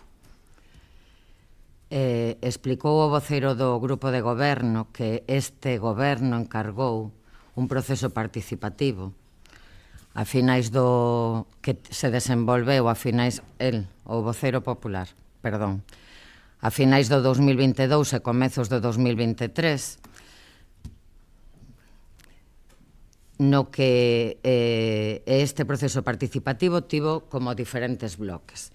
Un primeiro bloque no que se realizaron unha serie de enquisas a persoas particulares no que participaron veciños e veciñas de Betanzos, algúns residentes no casco, outros residentes en Betanzos fora do casco. Produto de todas esas enquisas, estes veciños e veciñas estableceron diferentes actuacións no casco como moi importantes, importantes, pouco importantes ou nada importantes, porque non se refería só a tráfico, referíase a todo o que ten que ver co casco, e de aquí naceron moitas das iniciativas que se levaron a cabo a posteriori. Entre as moi importantes, os veciños e veciñas particulares que participaron nesa enquisa que estivo aberta a toda a cidadanía, citaron a peatonalización como moi importante. Aínda quero deixar moi claro que esta ordenanza non é unha peatonalización. Está moi lonxe de ser unha peatonalización. É unha regulación do tráfico. Do máis laxo que atoparán en todos os cascos históricos que busquen, tanto de Galicia como de fora de Galicia. Do máis laxo, por certo. Eso entre os particulares. A maiores desta participación, na que podía participar calquera como cidadán ou cidadá, houbo o que esta xente chamou entrevistas en profundidade, que se realizaron, está por escrito, está no documento, a técnica de turismo do Concello de Betanzos, ao arquitecto do Concello de Betanzos, ao vicepresidente da Diputación e diputado de Turismo da Diputación da Coruña, ao técnico da Reserva da Biosfera, a un técnico do Museo das Mariñas, a Asociación Amigos do Casco Histórico de Betanzos, a Asociación de Comerciantes Empresarios de Betanzos, ACEBE, a Asociación de Empresarios do Comercio, Hostelería e Servizos do Casco Histórico, Chescasco, a Asociación de Amigos do Parque do Pasatempo, a expertos universitarios en turismo da Universidade da Coruña, ao equipo redactor do Plan Estratégico do Mercado Municipal, ao párroco daquel momento de Betanzos, ao responsable da Igrexa de San Francisco daquel momento e a persoas residentes e propietarias no casco histórico. Estas persoas participaron no que se chamou entrevistas en profundidade, tamén con unhas conclusións nas que se falaba de todo o vinculado ao casco e nas que fixeron, hai varias conclusións de actuacións propostas, entre elas, podo citar varias que se desenvolveron, outras aínda non, como o cambio do mobiliario urbano, puntos de recarga de vehículos eléctricos, facer unha imaxe de marca do casco histórico, crear ou construir espazos públicos no casco histórico como parques infantís, diseño de rutas temáticas autoguiadas, etc. E peatonalización. Tamén froito desas entrevistas en profundidade. A maiores fixéronse mesas de traballo, o que estas persoas chamaron mesas de traballo. Aquí houbo varias mesas. Unha mesa política, na que participou a voceira do Bloque Nacionalista Galego aquí presente, a voceira do Partido Popular, que hoxe non está presente, pero que participou, o voceiro do Grupo Socialista, a alcaldía e a persoa que naquel momento era concelleiro de urbanismo, de casco histórico, perdón, do Concello de Betanzos. Ademais, houbo outra mesa de hostelería e turismo, na que participou un técnico da Reserva da Biosfera, varios hostaleiros do casco histórico, podo citar os locais, dedicados á hostelería, a actividade turística, como vivendas turísticas, hostais, restaurantes, cafeterías, hotéis, apartamentos, etc. Houbo unha mesa de comercio na que participaron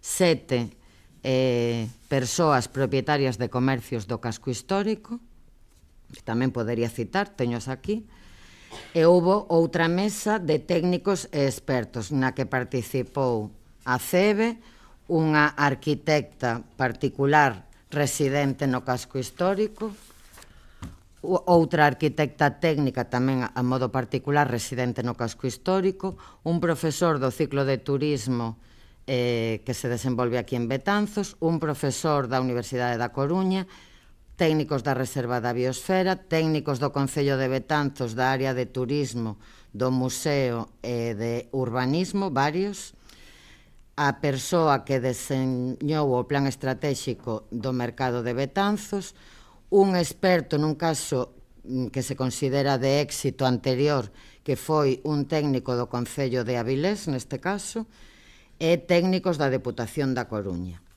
As conclusións destas diferentes mesas de traballo tamén son varias.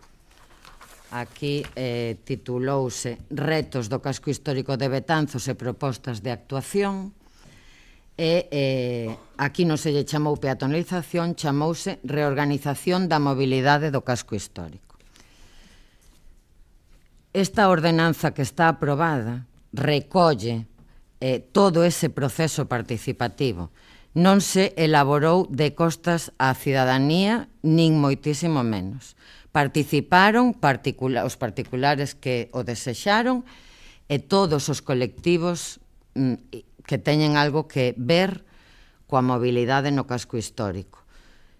Pode ser mellorable? Pode ser. Recolle o que ali se falou por todas as partes? Recolle. Miren, se queremos de verdade apostar polo casco, hai moitas cousas que facer, algunhas estánse a facer, outras quedan por facer. O Concello, dende o noso punto de vista, ten moitas obrigas. Unha, rehabilitar os edificios municipais, estáse a facer. Outra, tratar de dinamizar o casco con actividades culturais, como decía na súa moción, e podería enumerarlle moitísimas actividades que se desenvolven no casco, culturais, sociais, deportivas e de todo tipo, ao longo do ano, todo o ano.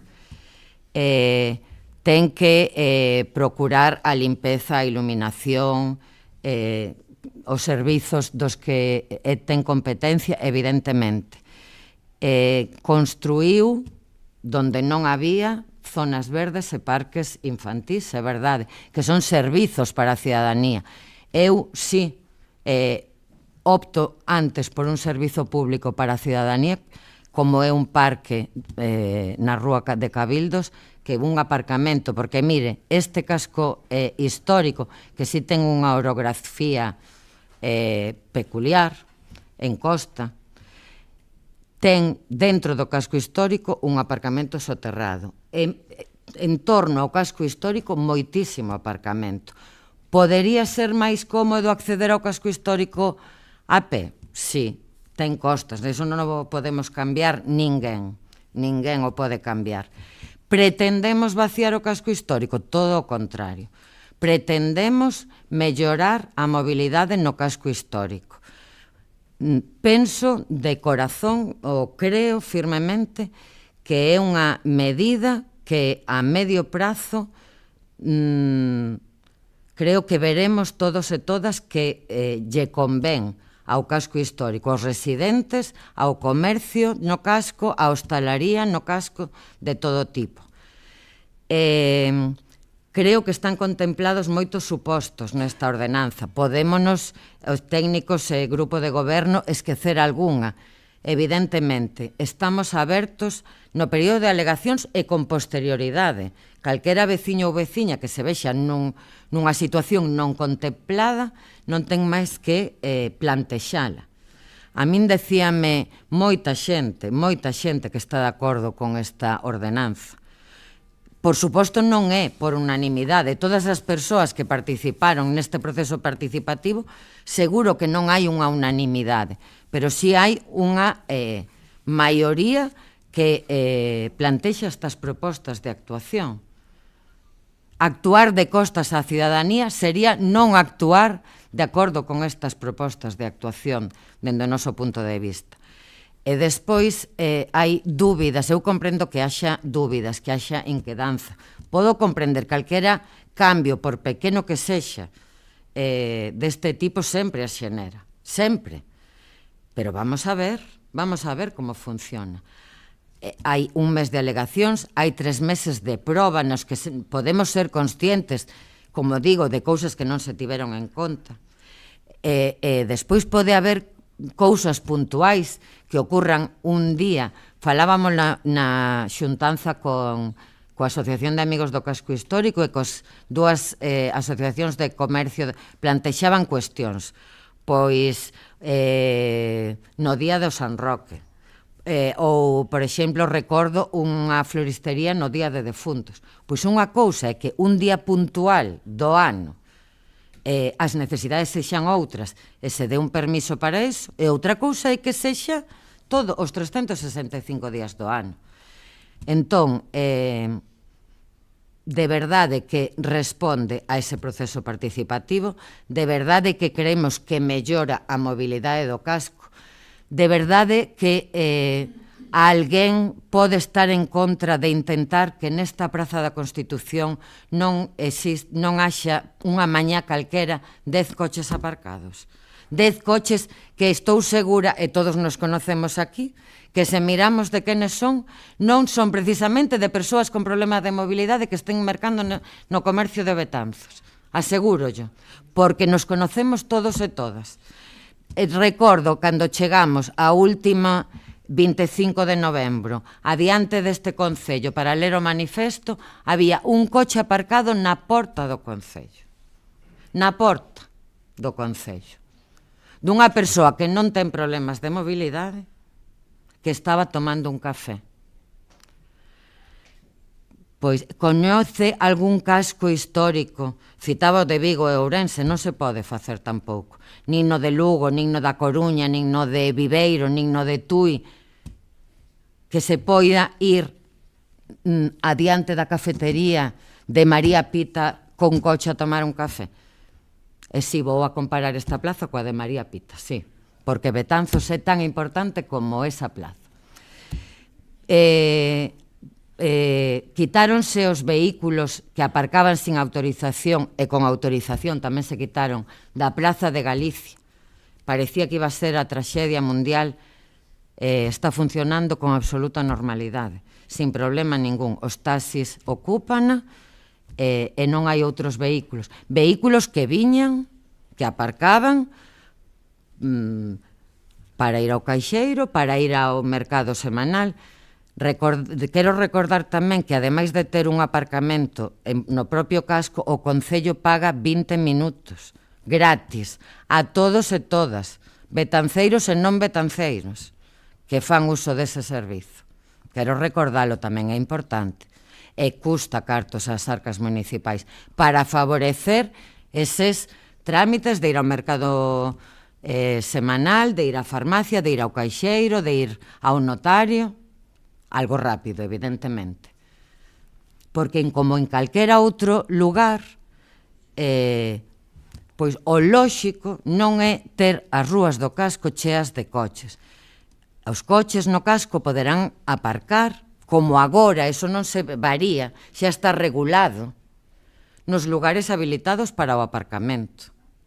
Pero non fora deses lugares habilitados para o aparcamento, como esta praza. Ou como a praza de Fernán Pérez de Andrade, porque se non se poñen macetas, meten os coches nos portais. Ou como a praza de Galicia. E o da Rúa dos Prateiros, que a min me parece importante,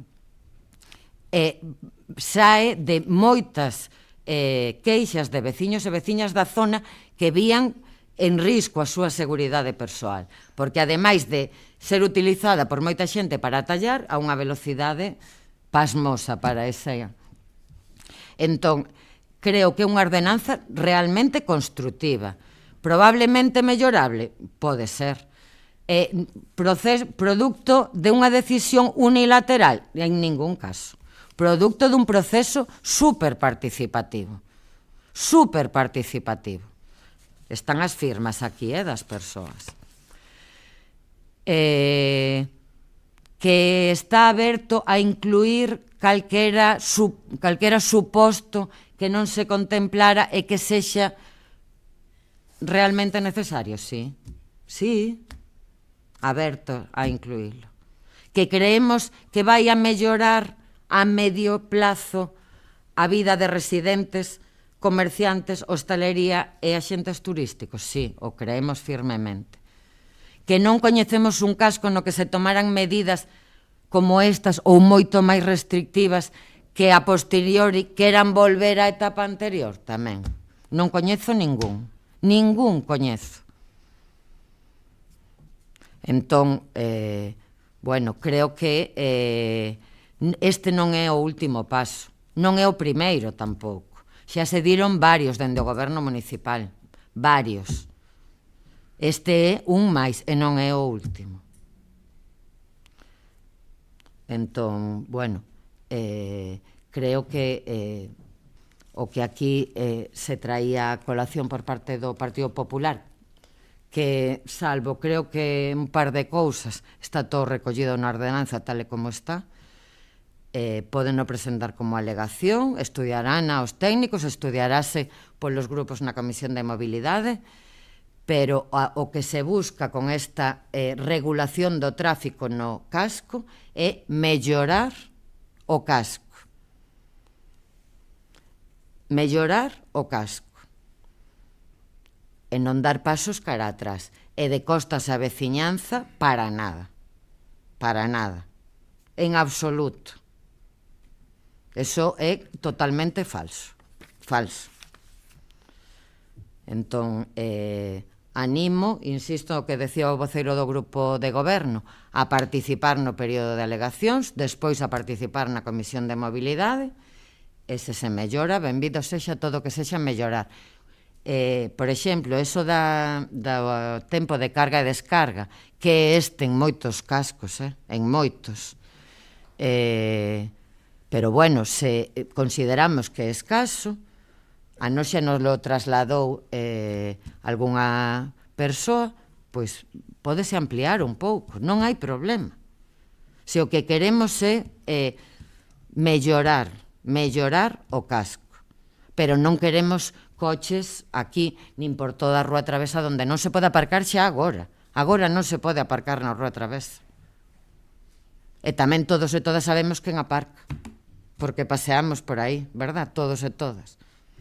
Entón, bueno, a veces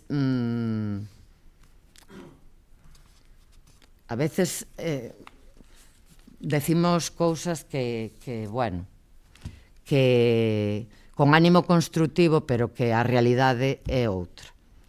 Eu creo que xa se reduciu moito o aparcamento e o tráfico no casco, hai un tempo, pero que é o momento de dar un pasiño máis, que non é moi grande. Eu creo que é unha ordenanza bastante laxa. Eu mirei moitas das que hai en Galicia e fora de Galicia, moitas. É do máis laxo que hai. Bueno, señor secretario, que se someta a votación a moción do Partido Popular sen aceptar a proposta dos non adscritos, tal e como foi presentada ao Pleno. Vale. Votos en contra? Abstencións? Votos a favor? Ben, pois a moción queda rexeitada co voto en contra do Bloque Nacionalista Galego e do Grupo Socialista e o voto a favor do Partido Popular e dos non adscritos. Sí. Sí, teno.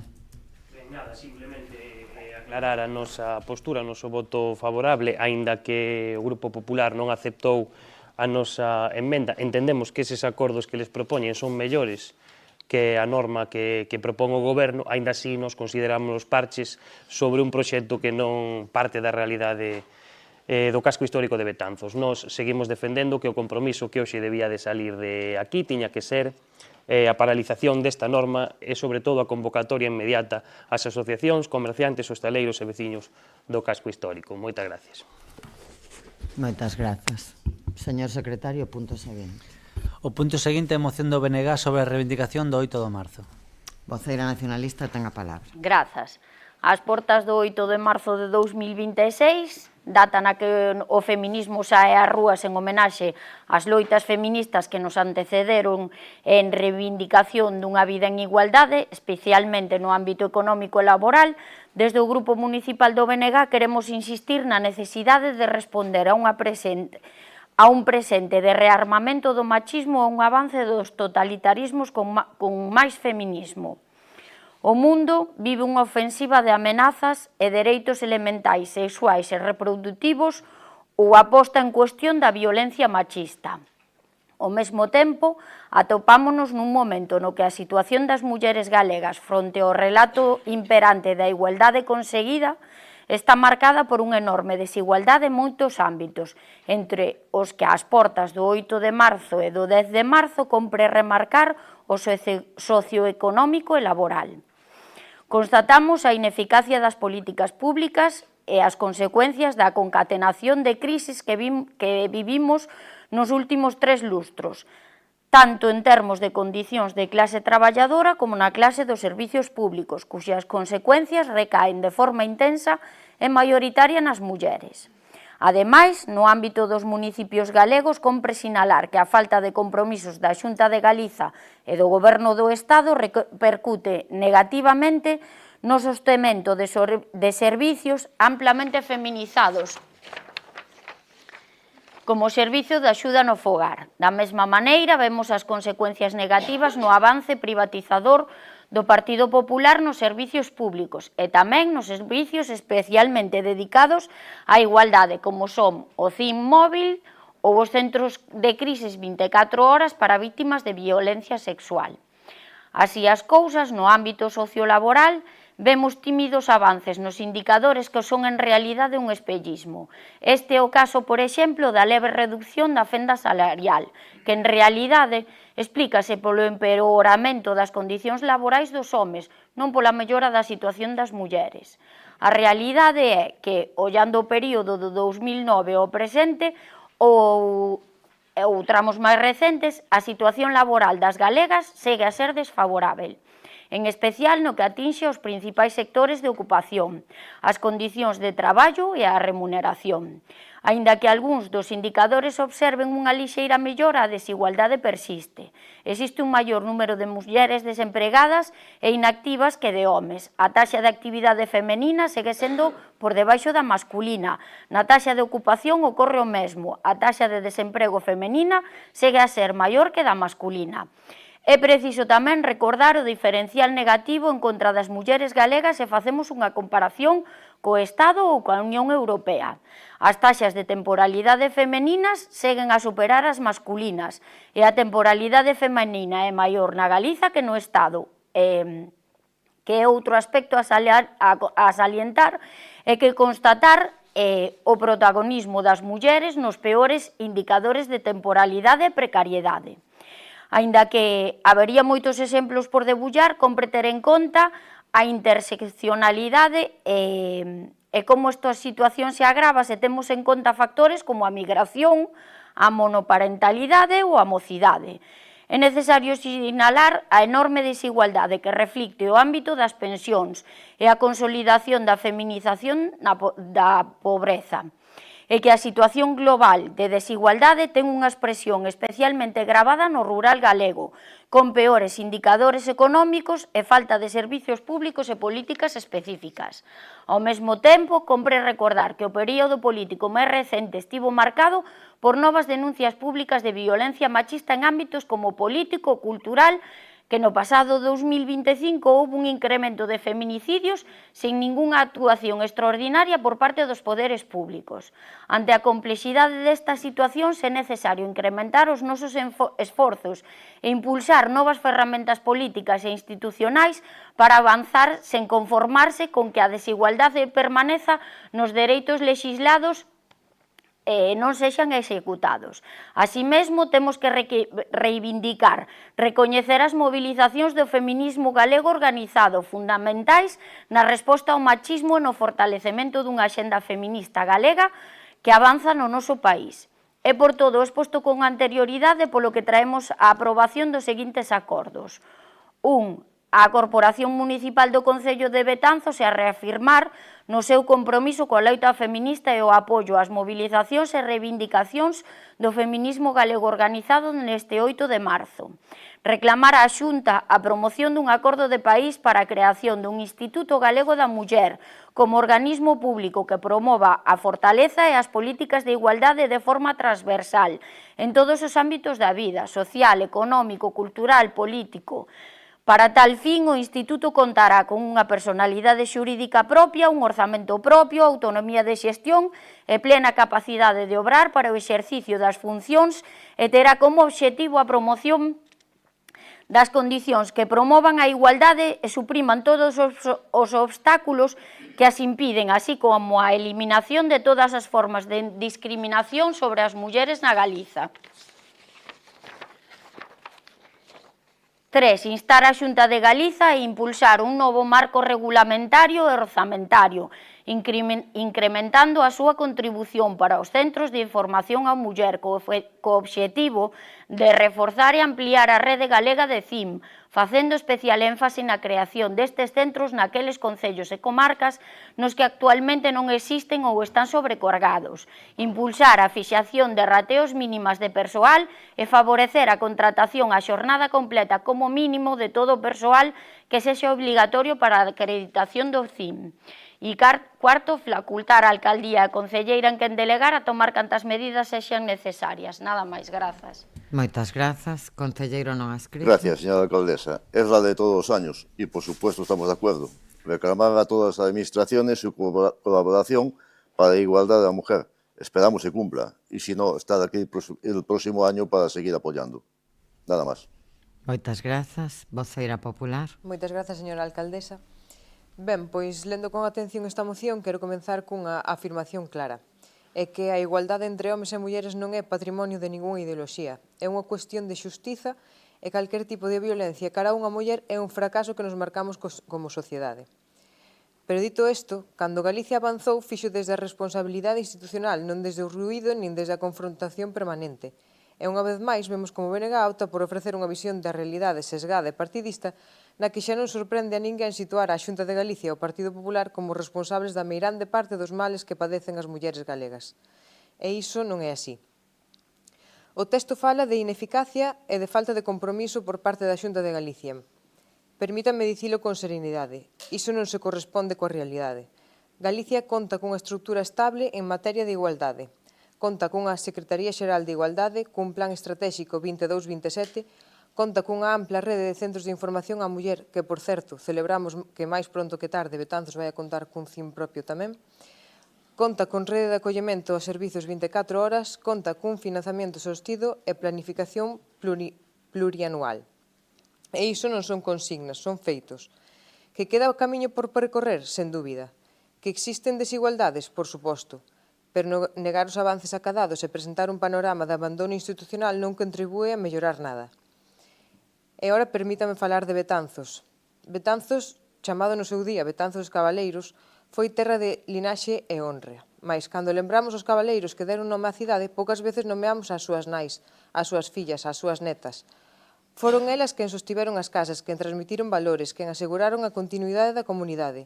Sen esas mulleres anónimas non habería cabaleiros. Sen as mulleres traballadoras de hoxe non habería Betanzos. Na miña casa sempre mandou a miña avoa e ben orgullosa que estou diso.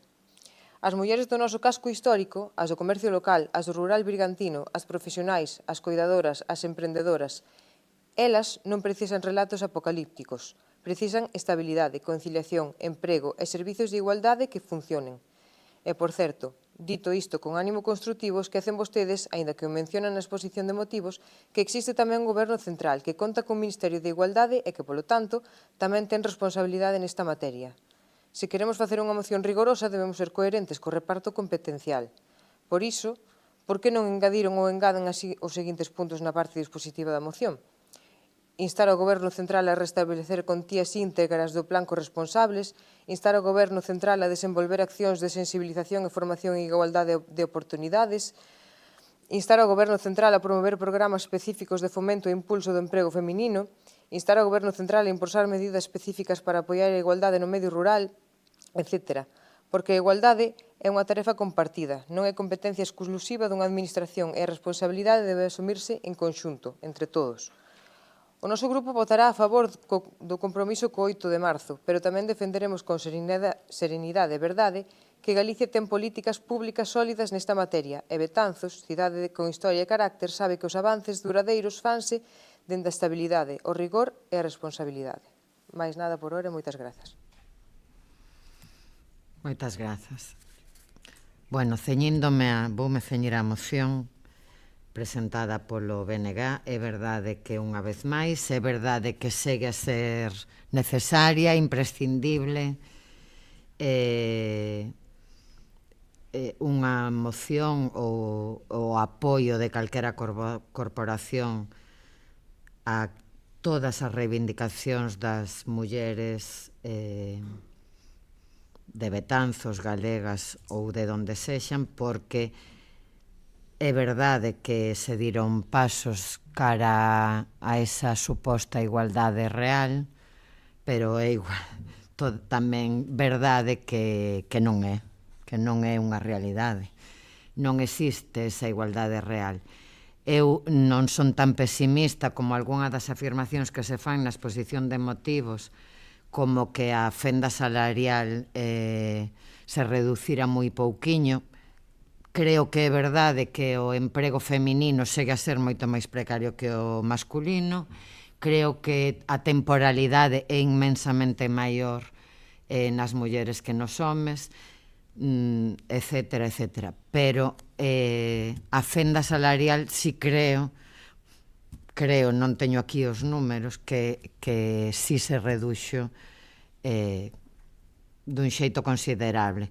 De todos os xeitos non é suficiente, non son suficientes todas as políticas que desenvolve a Xunta de Galicia, nin todas as políticas que desenvolve o Ministerio de Igualdade, nin todas as políticas que desenvolve ningún dos concellos, porque a vista está. Non existe igualdade real entre homes e mulleres, continúa a haber violencia sexual, machista, física, psicolóxica, vicaria, económica, social e de todo tipo, todos os días das nosas vidas, en calquera parte. Por tanto, sin entrar, non vou entrar esta vez, a discutir, non é suficiente as políticas que se desenvolven dende ningunha administración, nin a galega, nin a estatal, nin a de ningún concello, con moitísimos menos recursos, evidentemente. O gallá, algún día deixen de ser necesarias este tipo de mocións en todos os concellos deste país. Pero, mentres tanto, conten co voto favorable deste grupo, coa implicación do goberno, do que agora é goberno de Betanzos, e espero que de toda a corporación. Nada máis. Voceira nacionalista, ten a palabra. Grazas. Eu simplemente vou a facer unha puntualización. Apropianse vostedes do CIM de Betanzos sin poñer ningún peso. Pareceme estupendo tamén. A ver que cartos pon a Xunta cando este o CIM de Betanzos feito. Que non se vai facer grazas aos cartos da Xunta, Recordo que no pleno anterior aprobouse gracias a un post da Diputación, non da Xunta de Galiza. Queremos resaltar, pois eso, como decíamos, que o machismo está aí, cada vez máis intrincado en todos os sectores da sociedade, desde as capas máis baixas, como podemos ver actualmente na prensa, hasta as capas máis altas, incluindo na política tamén, o sea, temos moito que rascar dentro da nosa casa, en casi todos os estamentos. Non podemos seguir poñéndonos de perfil, é dicir, as reivindicacións do feminismo teñen que cada vez máis sentido e teñen que ser máis fortes.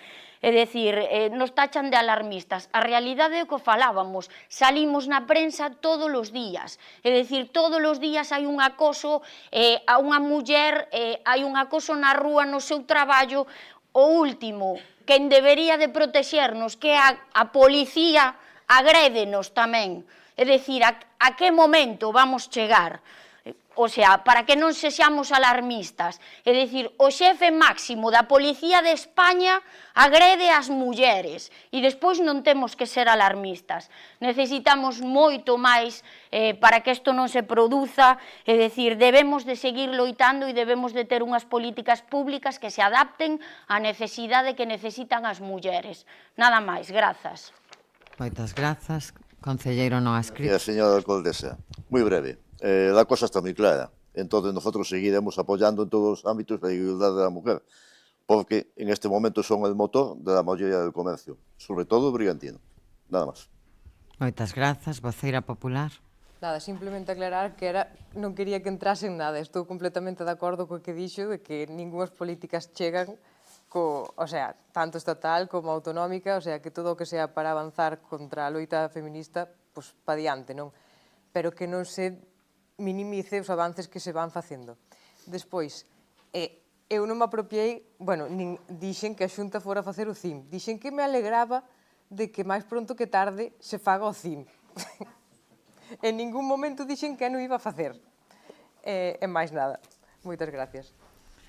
Ben, eu, se me o permite, vou en positivo explicarlles en que vai a consistir a campaña do 8M do Concello de Betanzos, que este ano se titula As mulleres somos moito na educación e nas artes, e que pretende poñer en valor a labor das mulleres nos ámbitos educativo e artístico, e que vai contar con diferentes actividades que vou a tratar de resumir. Vamos a presentar un libro sobre unha mestra que foi eliminada polo franquismo, un libro escrito por Aurora Marco o venres 6 de marzo. Vai ter lugar a 20ª xa xuntanza de labores artesanais na que participan especialmente mulleres. Vai a ver unha actividade que se titula Palestra Mestras referentes de todos os tempos, que consistirá na presenza dunha mestra de cada un dos centros de ensino de Betanzos para reflexionar sobre a labor docente, as oportunidades e os retos na educación.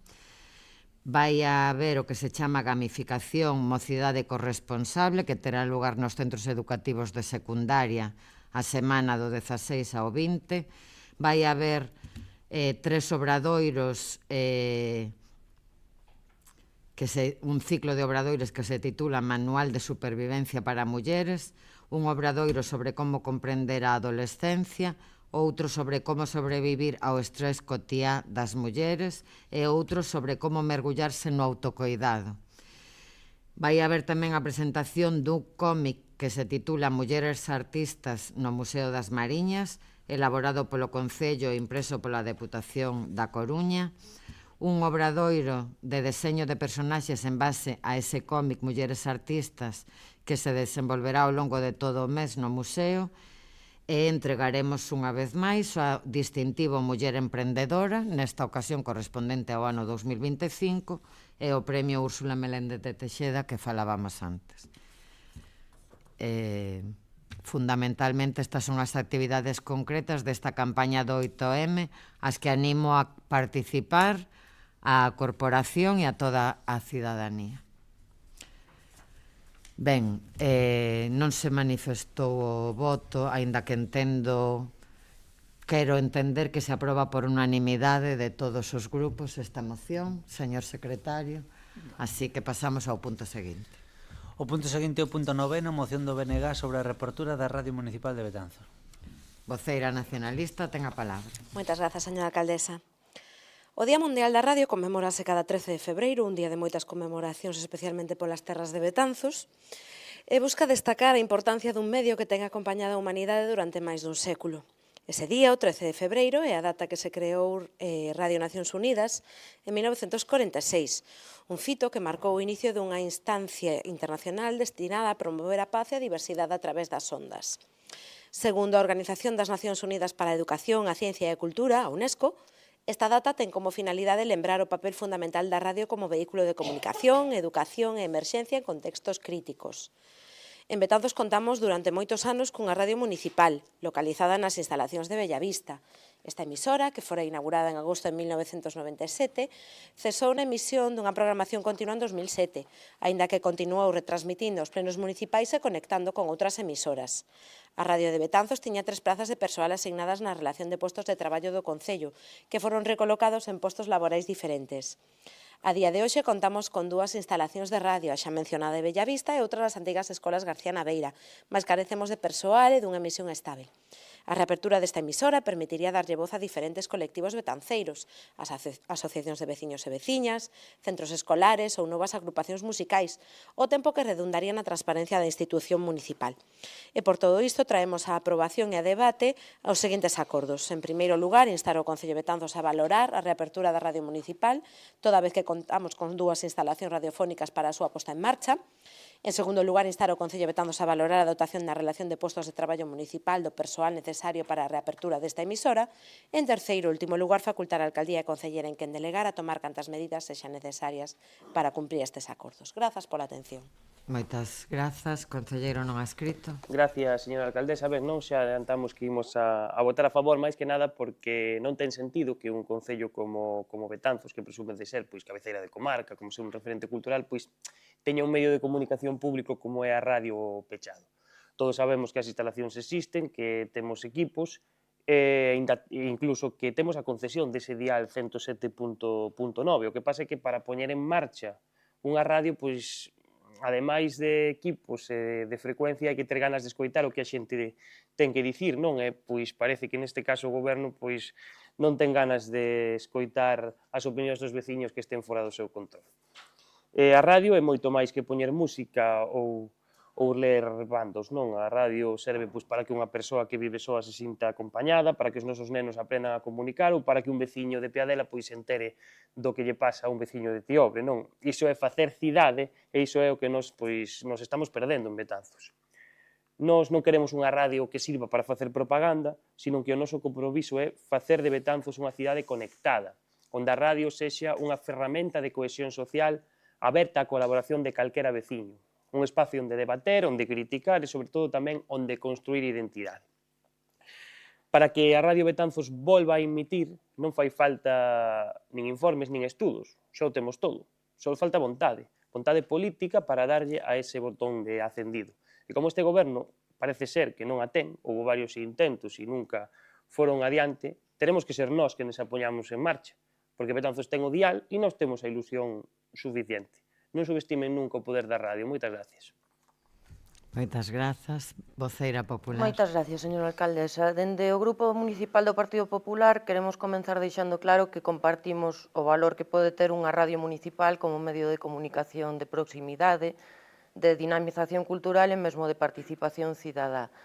O que non entendemos moi ben é por que se lle pide ao Concello que valore a apertura da radio e a dotación de persoal en lugar de pedir con firmeza que o faga. Gustaríanos que a moción fose máis firme, pero pola nosa parte o voto vai ser favorable. Nada máis. Moitas grazas. Voceiro socialista, ten a palabra. Grazas, señora alcaldesa. Boa noite a todos e a todas. Ben, a moción que hoxe presenta o BNG arredor da radio local parecenos axeitada, debater sobre unha temática puramente local, na que seguro que todos e todas compartimos, en parte pode ser positivo para Betanzos. Nós, como grupo de goberno, estamos de acordo coa exposición de motivos que se plantexe na moción, e mesmo cos acordos que se recollen, valorar a reapertura da radio municipal e valorar a dotación do persoal necesario na RPT, relación de postos de traballo, é algo que realmente se pode considerar e promover. Mais, co ánimo de ofrecer información ao respecto e outorgar ao pleno da corporación algunhas consideracións do equipo de goberno, é necesario precisar o seguinte. Primeiro, tal e como afirman xa na exposición de motivos, o persoal encargado da radio municipal conta agora con outras funcións laborais no Concello, cunha serie de traballos recollidos nesa RPT aprobada por todos e todas nesta Cámara, e resultaría imprescindible, polo tanto, a contratación de novo persoal cualificado para a apertura da emisoria da radio, para que xurídicamente, segundo os técnicos na materia, non sería nada doado pola legislación vixente, tendo en conta a tasa de reposición, as prazas vacantes non contempladas nesa RPT para eses postos de traballo, dos que estamos a falar, e a propia organización do Concello. En definitiva, o que o señor Villaverde dicía de que só hai que darlle un botón, a ver quen lle dá a ese botón, non é unha cousa que se poida facer de hoxe para mañá. Outro punto importante é o das propias instalacións, obsoletas en canto a medios tecnolóxicos, o único que se conta actualmente é co propio espazo. Mais nestes últimos 15 anos a tecnoloxía avanzou significativamente e iso provoca a adquisición de medios tecnolóxicos acorde cos tempos. Por outra banda, enlazar vía antena ambas instalacións, a de Bellavista e a de servicios sociais, require dunha inversión significativa se se pretende ofrecer un servicio de calidade de acordo coas indicacións dos técnicos. Iso súmase a outro dos puntos importantes a ter en conta, a inversión xeral que habería que facer a nivel medios para as propias instalacións. Como dicía anteriormente, o Concello de Betanzos conta cos espazos, mais non cos medios axeitados para levar a cabo unha emisión. Valorar a reapertura da radio municipal, tal e como se describe no punto primeiro dos acordos, é unha posibilidade real, mais valorar a dotación de medios e recursos formalmente, a través dun proxecto, memoria que recolle todos os puntos imprescindibles para a reapertura, tamén implica dotación orzamentaria. Consideramos, pois, tendo en conta todo exposto, que contar cun servicio de radio municipal sería a curto prazo complicado por ter que resolverse todas as cuestións plantexadas e si a valorar a medio ou longo prazo de se realmente a emisora de radio municipal serviría como instrumento ou canle de comunicación eficaz para chegar aos fogares dos vecinos. Paralelamente, hoxe en día, as tecnoloxías de información e comunicación avanzaron imparables e son outras plataformas as que tamén se poderían considerar e ser máis axeitadas, so que se pretende dar a coñecer proxectos locais, dar voz a asociacións culturais ou ofrecer un espazo para agrupacións locais de calquera tipo. Por exemplo, estamos a observar como unha asociación cultural como Lar de Unte está a facer entrevistas a diferentes persoas e colectivos que retransmiten directo a través da súa canle de YouTube. Non só se pode ver e escoitar en directo, senón que calquera veciño ou veciña pode verse contido en diferido, tendo en conta os tempos nos que vivimos. Somente un exemplo real dunha asociación que actualmente da nosa cidade opta por esta vía de comunicación para dar coñecemento ás opinións dos veciños, asuntos de interese local ou información que quizáis comecen a ser máis axeitados, accesibles e con un índice de audiencia maior. Non tiña pensado comentar nada máis nesta primeira intervención, pero si me veixo obrigado a clarificar ou esclarificar que os traballadores, esas persoas cunha debida formación que nun futuro, se o que estamos a plantexar é que se encarguen da emisora da radio, o lóxico é que lle pidan ao equipo de goberno a final de mes cobrar un salario.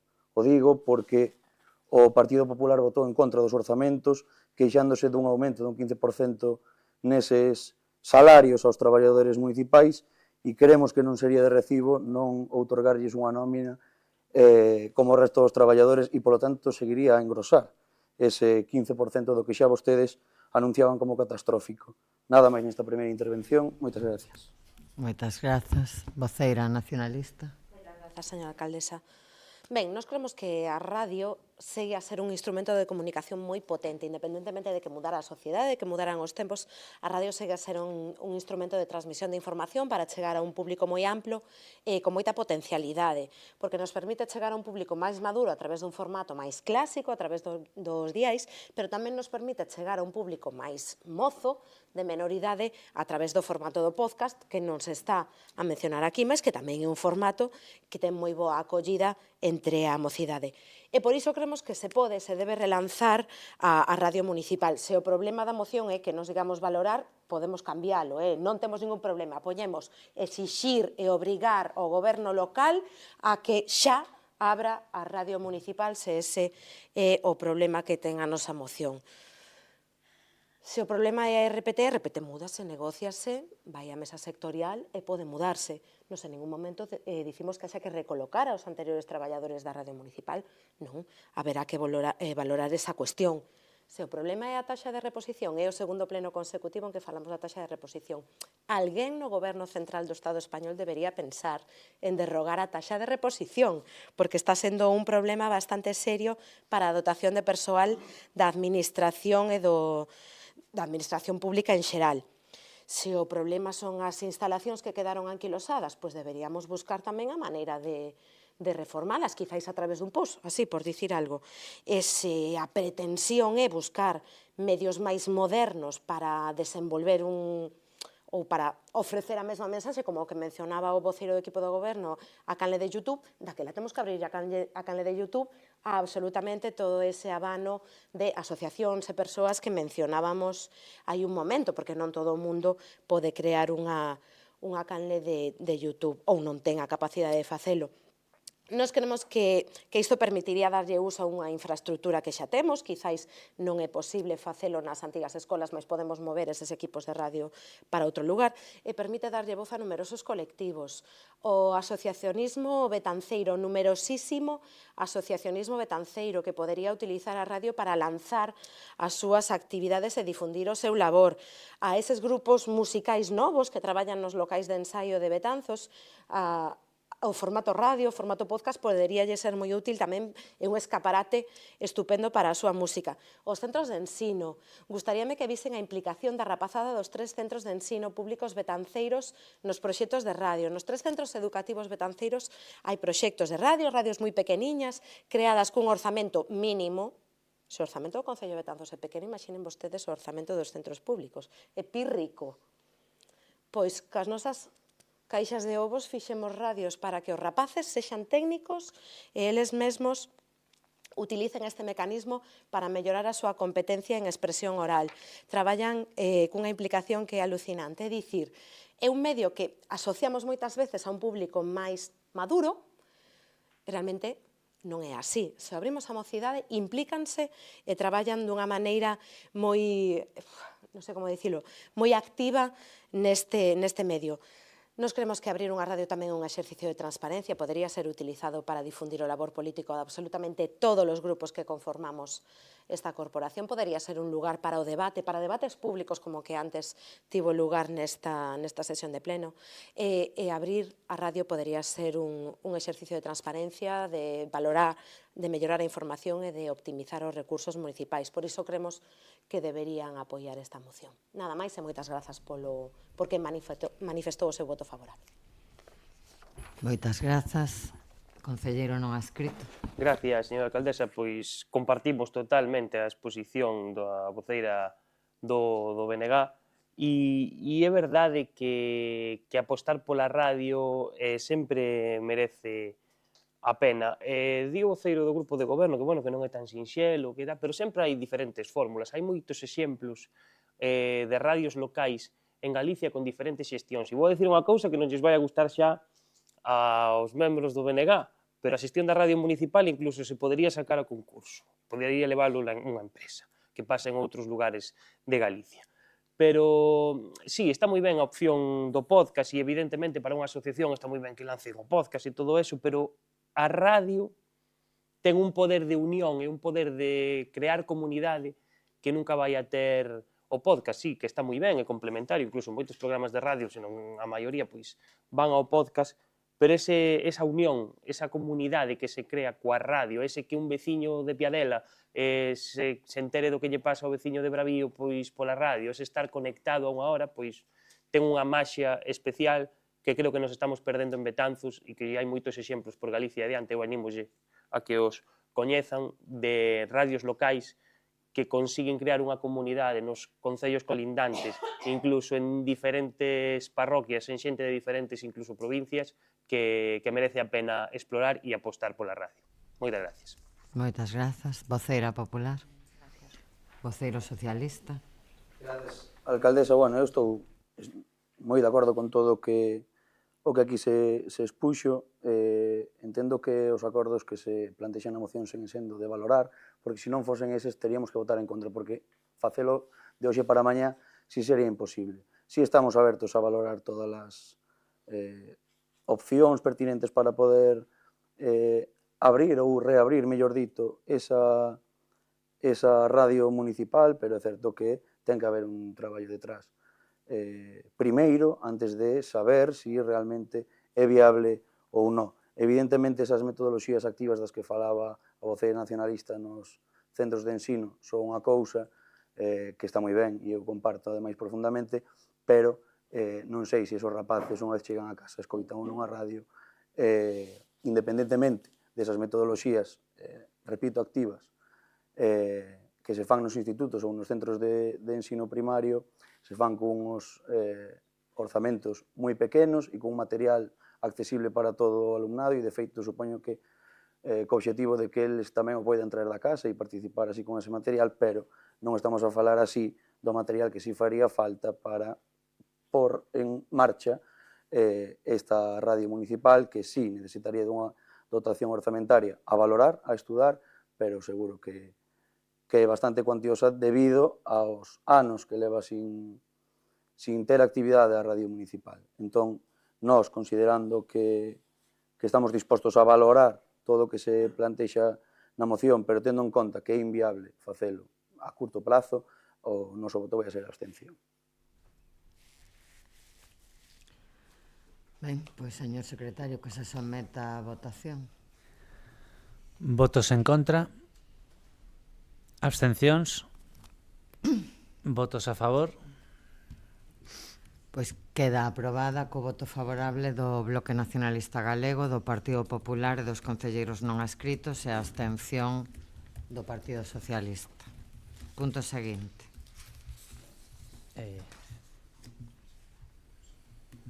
O punto seguinte, o punto 10º, moción do BNG sobre a carencia de medidas para evitar os alagamentos no PXRI, que é o Plan de Xestión do Risco de Inundación. Voceiro nacionalista ten a palabra. Moitas grazas, señora alcaldesa. O Plan de Xestión do Risco de Inundación, o PXRI, da demarcación hidrográfica de Galiza Costa, que abarca a zona Galiza Norte Costa, é o instrumento principal para previr e minimizar os danos de enchentes. Actualmente atópase nunha fase de tramitación entre o segundo ciclo en vigor e o terceiro en preparación. O plan de xestión vixente, aprobado a principios de 2023, regula as actuacións actuais. A área de risco, a RPSI, inclúe 170 ARPSI fluviais e que son 548 km de ríos e 28 ARPSI costeiros, que son 160 km, incluindo zonas críticas na Mariña de Lugo, Ferrolterra e na contorna da Coruña.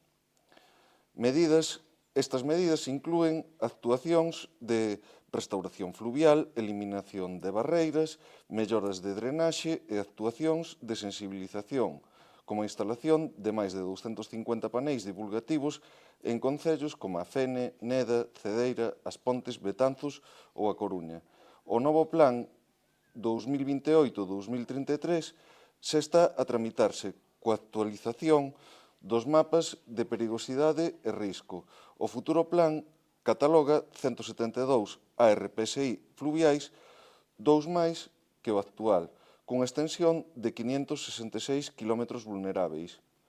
No caso da ARPSI Río Mandeo Betanzos, o organismo autonómico colocou 7 paneis xerais, con información xeral sobre a zona e o protocolo de actuación en caso de desbordamento. Outros 5 reducidos e un panel infantil. Estes traballos teñen a ver co contrato de Augas de Galiza para a concienciación e divulgación do risco de inundación, que conta cunha inversión de arredor de 700.000 euros. A pesar deste investimento próximo ao 1.000.000 de euros, o protocolo ainda non inclúe medidas efectivas para prever os asalogamentos, medidas concretas para reducir o impacto das enchentes dos ríos e da marea ou compensacións para as persoas e os negocios afectados por esta problemática, que cada vez se está a tornar máis frecuente. E por todo exposto con anterioridade, polo que o Grupo Municipal do Bloque Nacionalista Galego no Concello de Betanzos somete a debate e aprobación polo Pleno deste Concello esta moción, propondo a adopción dos seguintes acordos. Primeiro, instar a Xunta de Galiza a incluir no Plan de Xestión de Risco de Inundación medidas efectivas para previr os asalogamentos que están a afectar as beiras dos ríos e da ría de Betanzos, máis alá de colocar paneis informativos. Segundo, instar a Xunta de Galiza a incluir no Plan de Xestión de Risco de Inundación medidas concretas para reducir o impacto das enchentes dos ríos e da marea. Terceiro, instar a Xunta de Galiza a incluir no Plan de Xestión do Risco de Inundacións posíveis medidas de compensación para as persoas físicas e para as empresas afectadas pola problemática das inundacións. Cuarto, facultar a Alcaldía e a Concelleira en quen delegar a tomar cantas medidas sexan necesarias para cumprir estes acordos. Moitas grazas. Moitas grazas. Concelleiro non adscrito.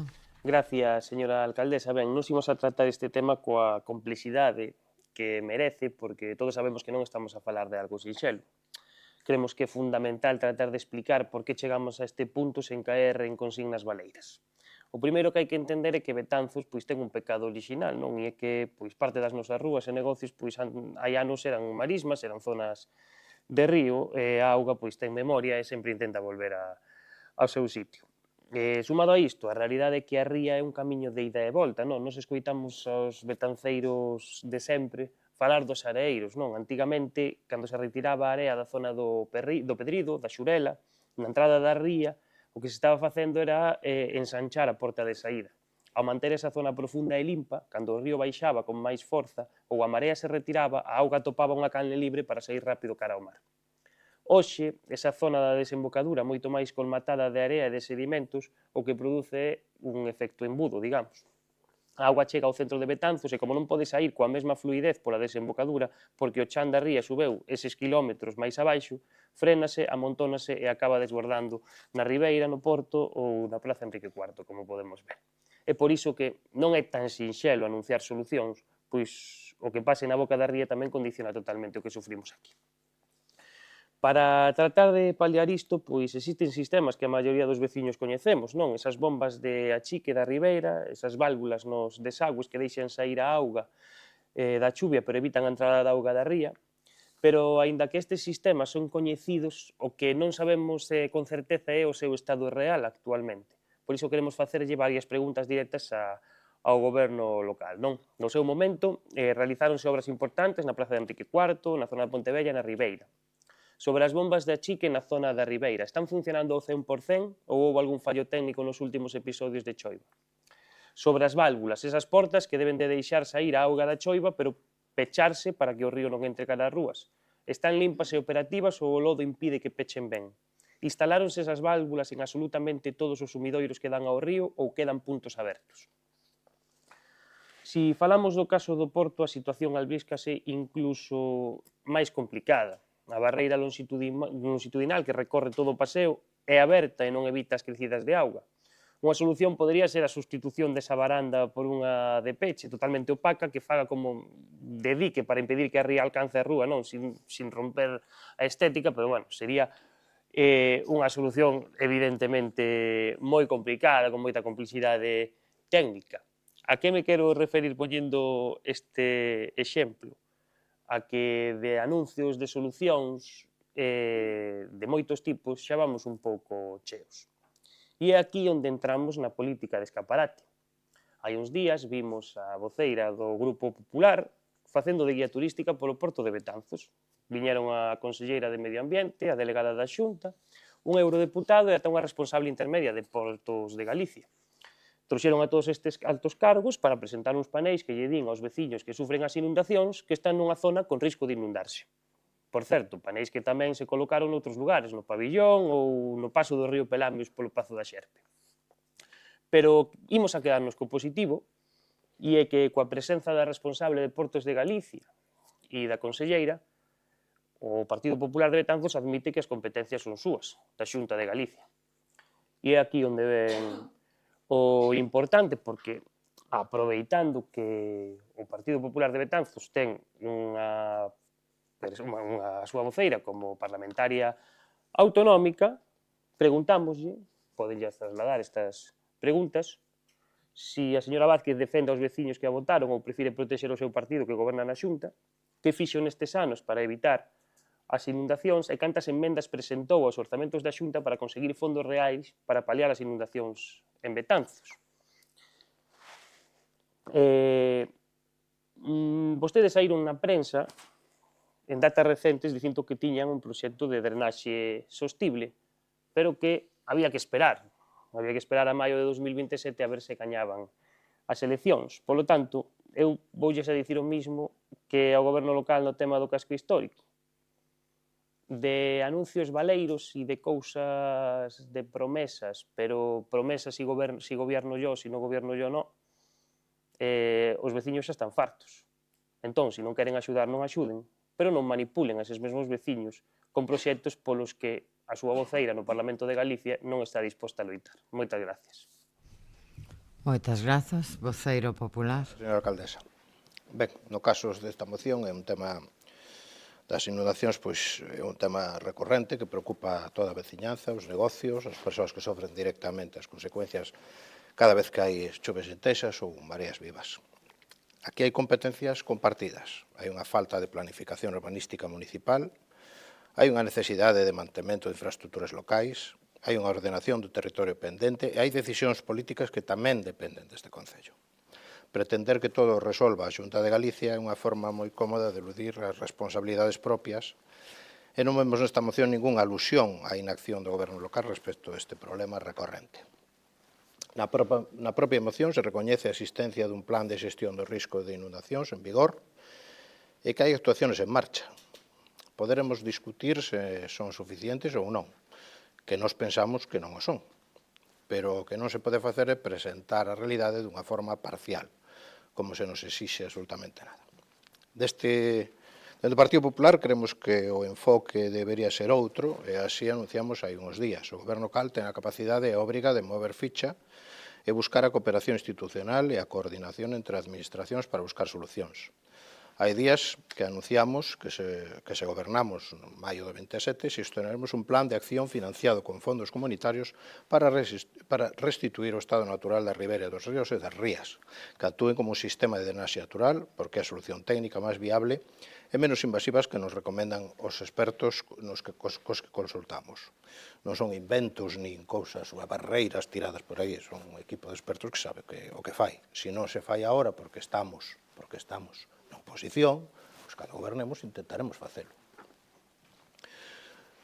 Este problema das inundacións posiblemente vai ir a máis, probablemente agravado polos efectos do cambio climático e pola presión sobre o territorio. Así que, hai que poñerse a traballar na búsqueda de financiación para artellar medidas estruturais e proxectos técnicos que reduzcan os riscos e o impacto a longo e medio prazo. En resumo, benvida sexa a preocupación do BNG por este asunto e pedimosles que, ademais de mirar cara á Xunta, pois miren tamén cara aquí, que aquí parte de responsabilidade hai. Dito isto, o Grupo Municipal do Partido Popular vai apoiar a moción. Mais nada, grazas. Moitas grazas. Voceiro socialista ten a palabra. Grazas, señora alcaldesa. Ben, un pouco na liña das portavoces que me precederon a palabra, o problema do que trae hoxe aquí o BNG é un problema máis que real para a nosa cidade, non? Últimamente pasou de ser algo puntual a ser algo xa habitual, estas inundacións na contorna da ría que levan tempo afectando a veciños e negocios e que evidentemente merecen solucións de fondo. Pero desde o Grupo de Goberno o que consideramos que primeiro hai que deixar claro son as competencias. Porque cando se mesturan, como intenta facer agora mesmo o portavoz do Grupo Popular, o único que conseguimos é confundir a xente. Porque, mire, señor portavoz do Grupo Popular, o Porto de Betanzos depende de Portos de Galicia, é dicir, depende da Xunta de Galicia. O plan de xestión de risco de inundacións é autonómico. As actuacións estruturais sobre o dominio hidráulico e sobre a ría son competencia autonómica. E isto non é como fai vostede, non é unha cuestión opinable según lle vai o sol a vostede. Eu digo porque o marca a legislación da Xunta de Galicia e di moi claro que esa competencia que é propia da Xunta de Galicia e que, por tanto, ten a capacidade legal para decidir e executar sobre todas estas situacións. Ademais, tamén, como dicía vostede, hai un elemento en todo este contexto que non podemos ignorar, que é o cambio climático. Algo que, a pesar dos negacionistas cos que vostedes pactan por aí adiante, é algo imparable. Os episodios de choivas intensas son máis frecuentes, as mareas combinadas con crecidas fluviais son máis recorrentes e o escenario é máis exixente que hai anos. E todo isto require planificación e require investimentos serios e responsables.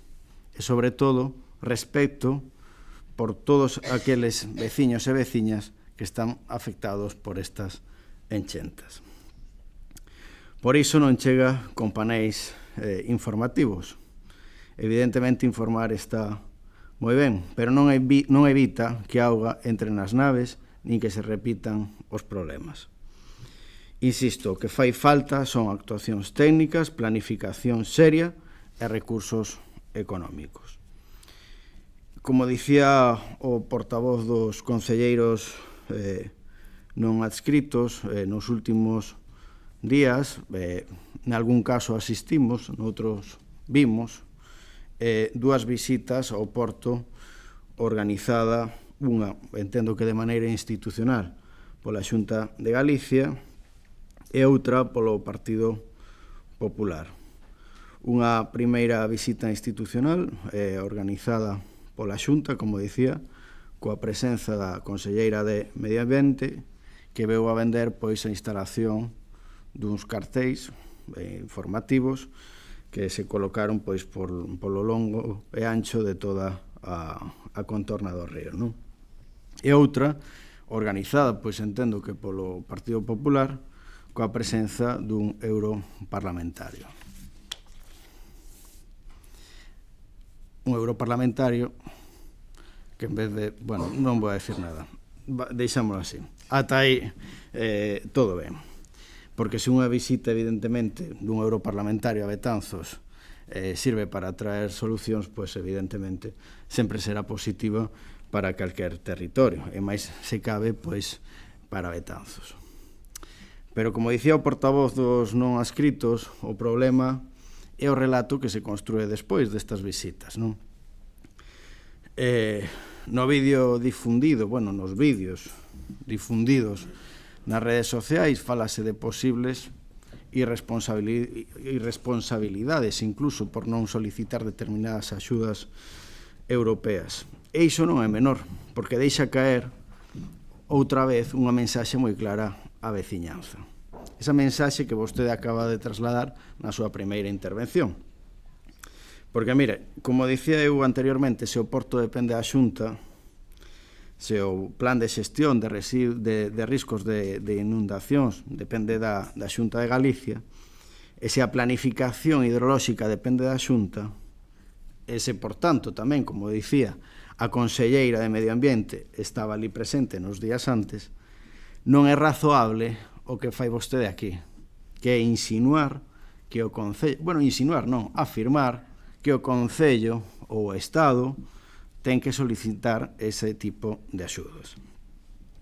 Porque se existen fondos europeos para actuacións estructurais na río ou para adaptación ao cambio climático, que sabemos que existen estas axudas, quen ten a competencia para pedilos é a Xunta de Galicia, non o Concello. E a todo isto, porque estamos falando dunha administración, a Xunta de Galicia, según ese plan que vostedes din que van a levar a cabo se gobernan, cuestión que non vai a suceder, pero xa empezan a facer ese tipo de anuncios con pseudopropostas que veñan a facer, que logo están vacías de contido. Dicía que estamos falando dunha administración como a Xunta de Galicia que manexa un orzamento de 13.000 millóns de euros ao ano. Por tanto, se a actuación que vostedes mencionan, que din que ronda os 2 millóns de euros, estamos evidentemente ante unha decisión política de prioridade e non ante unha imposibilidade económica. Porque, miren, as cousas non se arranxan facendo vídeos, eso o temos claro. Non se arranxan mencionando a presunta existencia de axudas para presentarse como os grandes defensores das solucións. Evidentemente, isto non existe se non hai un compromiso concreto. Se non hai partida orzamentaria nos orzamentos da Xunta, que non existe, e iso que temos unha parlamentaria do seu grupo no Parlamento de Galicia e vota en contra os orzamentos para traer fondos a Betanzos. E como decía, sen esa partida, sen un calendario, o resto é relato.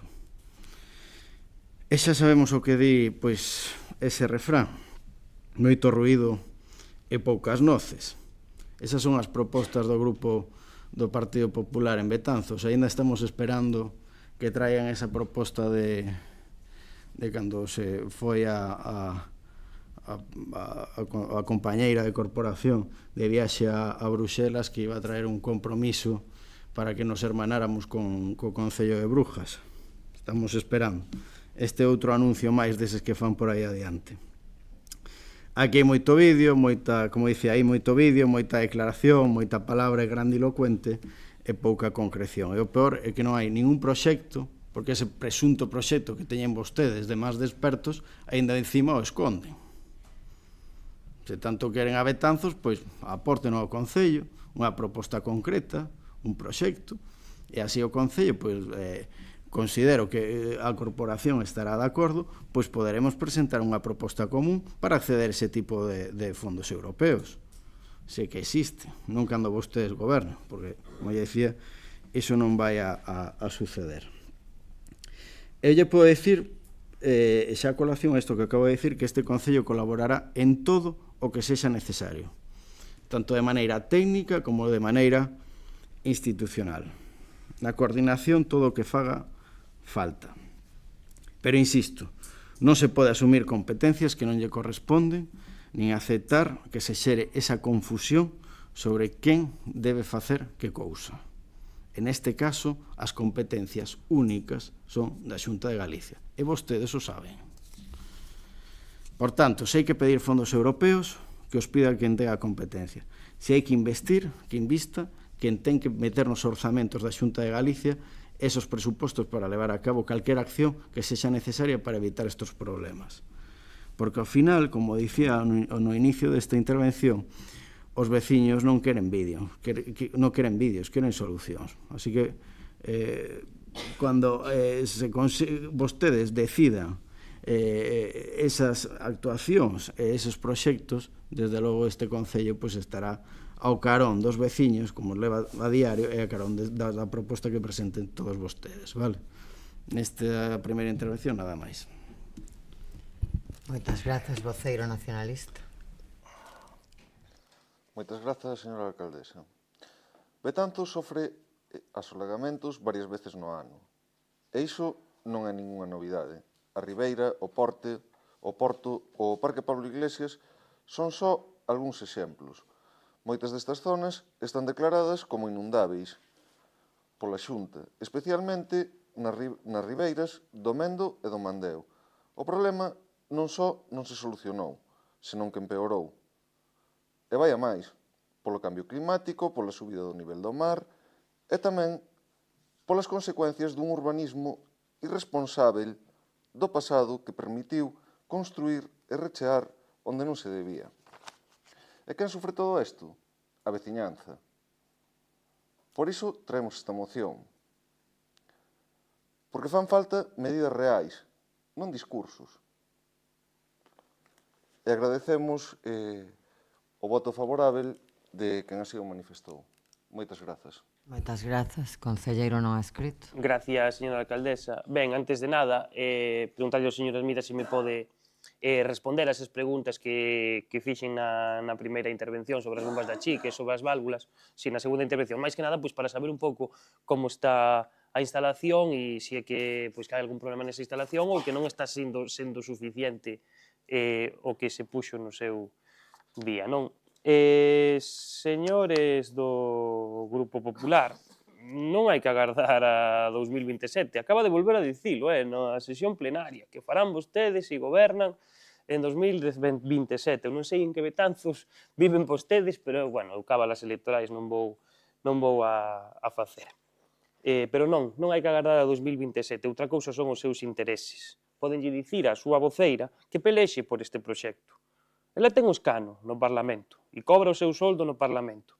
Que pregunte, aínda que sexa, que lle exixa ao goberno da Xunta. Porque aquí non vale eso de xa o faremos cando gobernemos. Primeiro, porque non van a gobernar.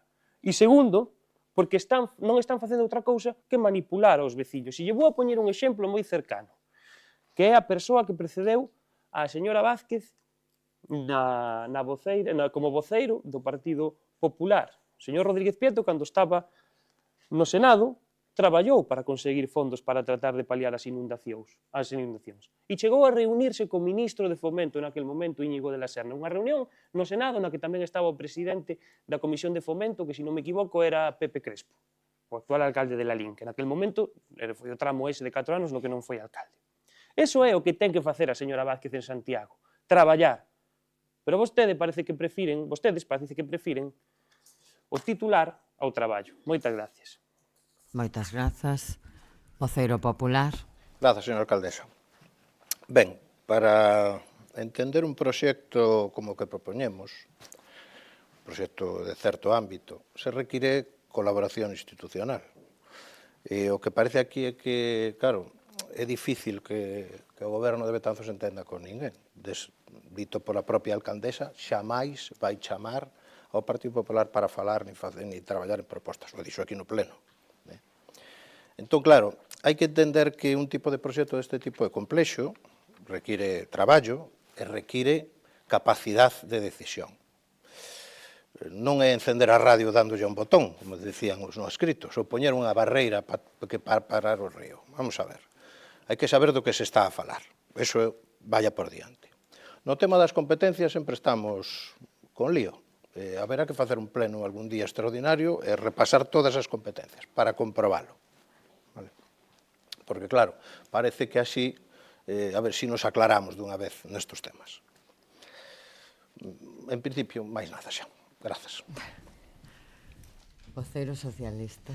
Gracias, señora alcaldesa. Ben, vostede antes nunha intervención, señor portavoz do Grupo Popular, dicía que non veía acaecido, redundando nas palabras do meu compañeiro, que convocar un pleno extraordinario para falar dos problemas de tráfico da humanización do casco histórico, pois supoñe un gasto. Evidentemente, non imos a facer un pleno extraordinario para falar das competencias, algo que vostede xa debería de ter sabido cando entra nesta sala desde o primeiro día. Pero, bueno, demostran pleno tras pleno que vostedes, pois, nin idea de competencias é o que intentan, ou, polo menos, se teñen idea, o que pretenden é confundir aos veciños, que é o peor. Eso fan con todo, a diario, nas redes sociais, cos vídeos, especulaciones que montan por aí diante. Bueno, pois esa é a tónica do Partido Popular de Betanzos, día a día. Por non alargarme moito máis, porque xa son horas e creo que estamos todos bastante cansos, vou a contestar ao portavoz do grupo dos concelleiros non adscritos.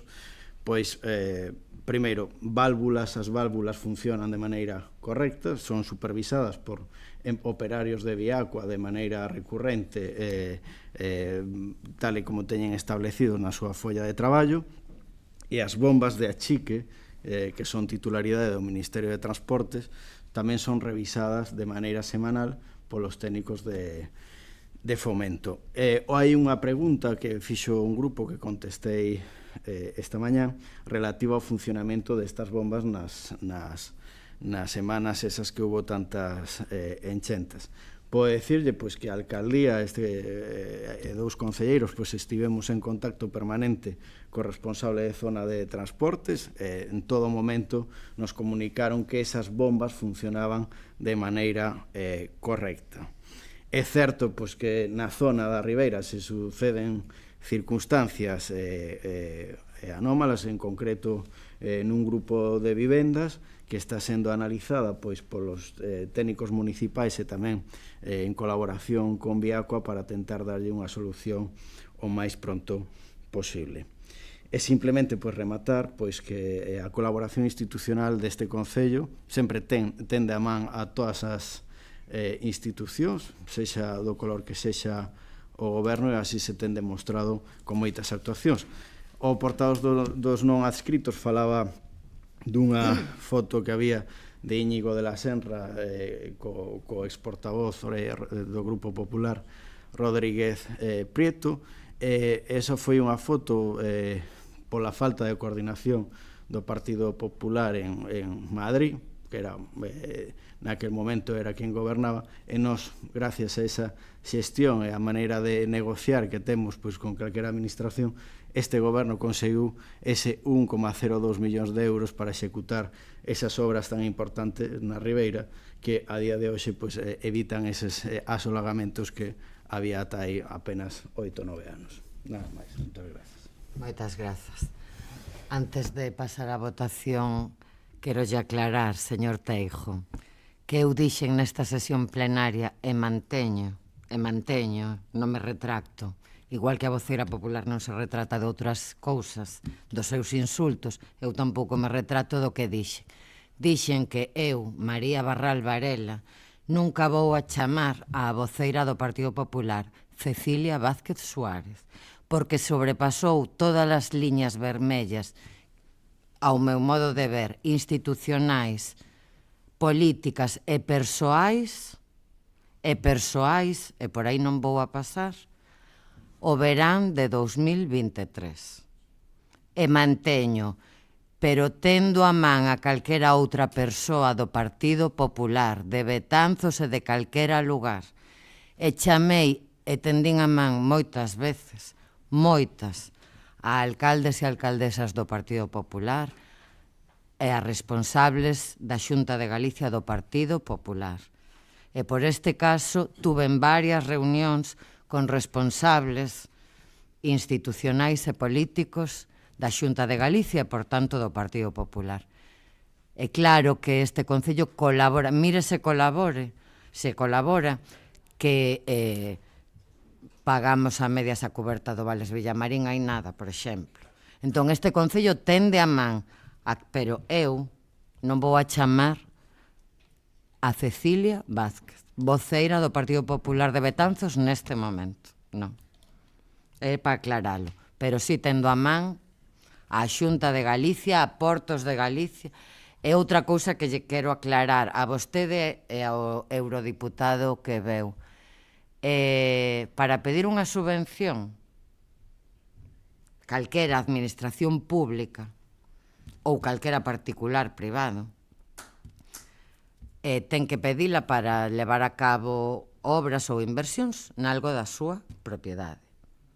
Eu non podo pedir unha subvención para mañar o tellado da casa de outra persoa. Non podo pedir unha subvención para mañar un camiño que non é municipal, o Concello. Por tanto, o Concello non pode recurrir a fondos de ningún tipo para facer unha obra no Porto de Betanzos que é propiedade de Portos de Galicia e, por tanto, da Xunta de Galicia.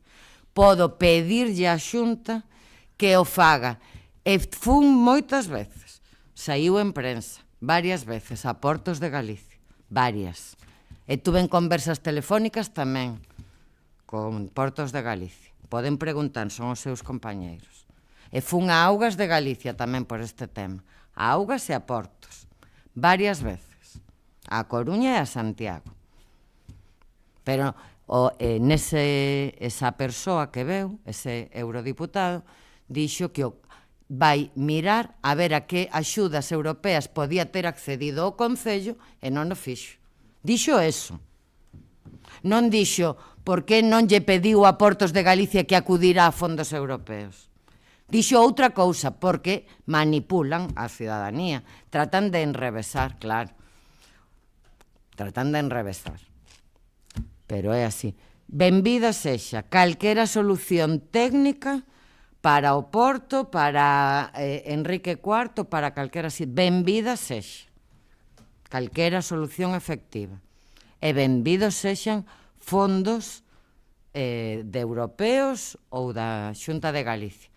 Pero eu creo, hai outro anuncio que me acordei mentres falaba o voceiro socialista, cando eu me queixei de que nos orzamentos da Xunta non aparecía a palabra Betanzos, a voceira, que é parlamentaria, dixo que a culpa, bueno, que eu non fixera os deberes, que ia estudar e xa diría todo o que nos orzamentos estaba destinado para Betanzos, pero debe de seguir estudando orzamento, porque non houbo resposta.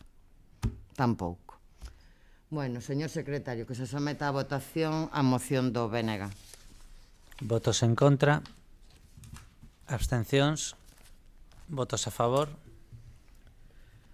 Ben, pois queda aprobada por unanimidade. Punto seguinte. É o punto de rogos e preguntas. Primeiro damos lectura ás respostas ás preguntas do pleno anterior. Ten a palabra. Moitas gracias, señora alcaldesa. Contestación ás preguntas realizadas no pleno de xaneiro de 2026. Respostas ás preguntas do grupo non adscrito. respecto ás actuacións previstas para revisar diversos puntos, mellorar os firmes e garantir unhas condicións mínimas de seguridade para os peóns. En relación coa perigosidade de distintos firmes do municipio, compre indicar que este Goberno é plenamente consciente de que poden existir puntos concretos con risco, como sucede en calquera cidade, especialmente en condicións meteorolóxicas adversas. Agora ben, non é certo que exista falta periódica de limpeza. A limpeza viaria é continua, reiterada e planificada, desenvolvida conforme a un plan organizado e xestionado por este Goberno en coordinación cos técnicos municipais, actuando en todas as zonas do municipio. No que respecta aos pasos de peóns, é certo que en días de choiva poden resultar máis esvaradíos debido aos restos de pintura acumulados co paso do tempo. Por iso, coa mellora da meteoroloxía, xa se están iniciando os traballos de repintado dos pasos de peóns en Betanzos, comezando concretamente pola zona de Rosalía de Castro e continuando progresivamente noutras áreas. Sobre problemas persistentes relacionados coa circulación e estacionamento. Dende o Goberno local se está levando a cabo campañas de control de velocidade en diferentes puntos do municipio por parte da Policía Local. A maiores, a Policía Local está incidindo nas condutas incívicas relativas aos estacionamentos indebidos. Respecto á cabalgata de Reis Magos na Praza Irmáns García Naveira. Ao igual que noutras rúas polas que transcorreu a cabalgata de Reis, o tráfico cortouse no momento de pasar a dita comitiva, posto que a posterior recepción levouse a cabo na Aula de Cultura. Sobre as entradas ás fincas do Camiño de Sanxiao. En relación coa situación das entradas ás fincas no primeiro tramo do Camiño de Sanxiao, compre indicar que a actuación inicialmente prevista non se deu por finalizada, xa que durante o desenvolvemento da obra apareceron novas dificultades técnicas que están sendo actualmente analizadas para poder executar as solucións axeitadas. No que respecta aos accesos ás propiedades privadas, compre lembrar que o Concello non é responsable de executar accesos a fincas particulares, máis aló do que lle corresponde no ámbito da obra pública, polo que se actuará exclusivamente naquilo que sexa competencia municipal. Sobre a campa de Barada en Betanzos. En relación coa campa de Barada, compre sinalar que é un asunto que ocupa e preocupa este equipo de goberno, e no que se ven traballando desde hai tempo.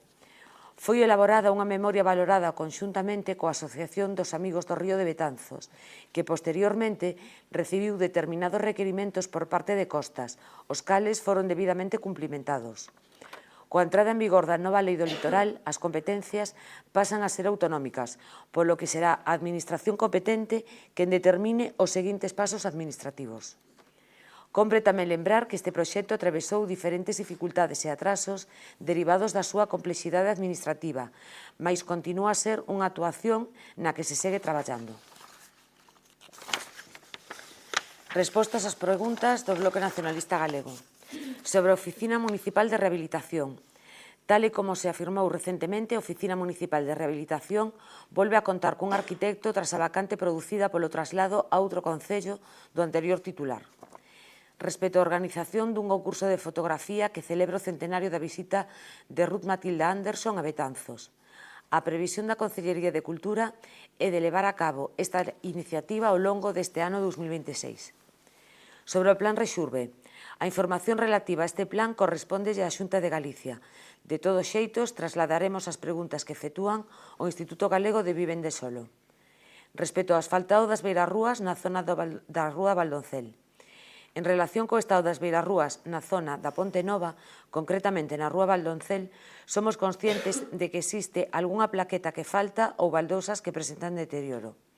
Estas serán repostas en canto se dispoña do material, xa que se trata dun tipo de plaqueta específico que actualmente non está en stock e debe ser solicitado directamente á fábrica.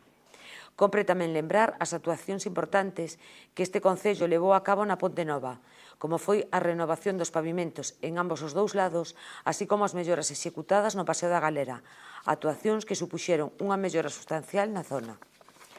Sobre os restos de árbores á beira do río Mendo. En relación cos restos de árbores na ribeira do río Mendo, compre indicar que serán retirados cando o caudal do río permita que o persoal municipal poida acceder á zoa con plenas condicións de seguridade. No que respecta á rede instalada na Ponte de Madeira sobre o Mendo, Esta foi revisada polos técnicos municipais e polos responsables da empresa que executou os traballos, certificándose que cumple plenamente coa súa función. Trátase dun sistema empregado noutros lugares con normalidade. Como calquer elemento sometido ao uso e ás condicións meteorolóxicas, pode producirse algún resbalón puntual, pero non é o habitual. Ademais, nas últimas semanas non se teñen rexistrado novas queixas ao respecto. Respecto ao funcionamento das bombas da Ribeira. En relación co funcionamento das bombas instaladas na Ribeira, compre aclarar que a Alcaldía e os responsables competentes estiveron en contacto permanente e vixiantes ante a situación producida polas intensas choivas. Segundo trasladaron os técnicos, en ningún momento deixaron de funcionar as bombas ás que se fai referencia, manténdose operativas durante os episodios de alerta. Sobre o estado de conservación da Casa da Xuventude, trasladaremos esta petición de información á Consellería pertinente. Respecto ao estado do pabillón do CEIP Vales Villamarín, en relación coas incidencias rexistradas no pabillón do CEIP Francisco Vales Villamarín, membros do equipo de goberno visitaron as instalacións e comprobaron as actuacións que está a desenvolver a Xefatura Territorial de Educación. Os traballos aínda non están completamente finalizados, polo que poden producirse filtracións puntuais mentras non conclúan as obras. Confiamos en que nas próximas semanas se dean por rematadas e quede definitivamente solucionada esta situación. Respostas ás preguntas do Partido Popular. Respecto ao paseo de Ramón Beade. Sí, está prevista a limpeza e acondicionamento da zona. Os equipos municipais van actuando de maneira progresiva segundo a planificación. Nas últimas 2 semanas estiveron traballando na zona da Ribeira e conforme avance o calendario de actuacións iránse aproximando ao paseo Ramón Beade para proceder á súa limpeza e mellora. Sobre a zona das minas, estamos pendentes de que o xestor autorizado de residuos proceda á retirada do material existente na zona, fundamentalmente restos de poda. Unha vez realizada esta recollida, completarese a limpeza correspondente. Evidentemente, trátase dunha actuación que se vai a executar. Respecto á carga e descarga na zona de Ferradores, coa nova ordenanza de acceso ao casco histórico, preténdese regular, entre outros aspectos, as tarefas de carga e descarga no casco histórico. Sobre as fochancas no acceso ao PAC. Nestes días, os operarios municipais están a realizar traballos de tapado de baches en distintos puntos do municipio, especialmente tras os fortes temporais que se rexistraron. Este tipo de actuacións deben acometerse con condicións meteorolóxicas axeitadas, preferiblemente en clima seco, para garantir a súa durabilidade. En consecuencia, actuarase tamén nesta zona nas mesmas condicións. Sobre as actividades levadas a cabo en Fitur. En relación coa presencia do Concello de Betanzos en Fitur, compre deixar claro que non estamos ante un gasto, senón ante unha inversión estratégica en promoción económica turística da cidade. A imaxe institucional do Concello tivo unha presencia evidente e importante, e todo o traballo desenvolvido foi público e transparente, xa que se difundiu tanto nas redes sociais institucionais como nos medios de comunicación. Durante estes días presentouse unha nova campaña de promoción turística e unha nova web municipal. Mantivéronse contactos institucionais de relevancia e retomáronse conversas con paradores de España para estudar unha posible proposta concreta de instalación dun parador en Betanzos, tal e como foi trasladado pola propia Presidencia de Paradores. Ademais, celebrouse a tradicional recepción con betanceiros e betanceiras residentes en Madrid, unha iniciativa que se ven desenvolvendo dende hai máis de 20 anos e que reforza os vínculos da cidade coa súa comunidade exterior. E dicímolo con razón, esta promoción está a dar resultados. Betanzos considerouse como terceira localidade máis visitada da provincia da Coruña no ano 2025, o que demostra que o traballo realizado en materia patrimonial, turística, medioambiental e gastronómica está a posicionar a cidade de maneira sólida e sostida. En Fitur non se vai a improvisar, vaise a traballar, a facer contactos e a proxectar Betanzos nun escaparate internacional e os resultados están á vista. Respecto ao proxecto para facer rutas de sendeirismo e ciclables pola contorna do río Mandeo. O devandito proxecto presentouse para concorrer á obtención de fondos europeos e a día de hoxe non se acadou financiamento para poder leválo a cabo. De todos os xeitos, este proxecto é unha prioridade para este equipo de goberno. Outro proxecto é a Senda do Mandeo, que estivo adxudicada por parte da Diputación Provincial da Coruña e que foi rescindido o contrato de mutuo acordo por parte de Diego Calvo e a empresa adxudicataria, para posteriormente concederlle unha subvención nominativa ao Concello de Betanzos. Logo de parar a licitación para mellorar e correxir o proxecto, redactouse un modificado consensuado por todos os colectivos medioambientais e o Concello. Na actualidade, está pendente da súa execución á espera da autorización da Administración Autonómica competente, neste caso no ámbito de Red Natura, autorización que leva anos condicionando o desenvolvemento do proxecto, a pesar de ter o visto e bo do ámbito superior, é dicir, da Consellería de Medio Ambiente. Unha vez obtida, poderá materializarse. Respecto a caídas na esquina de Dr. José Fariña con profesor Antonio Míguez. Somos conscientes da problemática existente neste punto concreto. Debido á pendente e ás condicións de humidade que se producen en determinadas épocas, rexistranse esvaróns. Neste momento, estáse avaliando distintas alternativas técnicas para adoptar a solución máis axeitada que mellora a seguridade da zona. Sobre a pista que sube á Igrexa de Castro. Do mesmo xeito que no caso dos baches de entrada ao PAC, os operarios municipais están a actuar en distintos puntos afectados polos últimos temporais. Este tipo de reparacións deben executarse en condicións de clima seco para garantir a súa eficacia e durabilidade.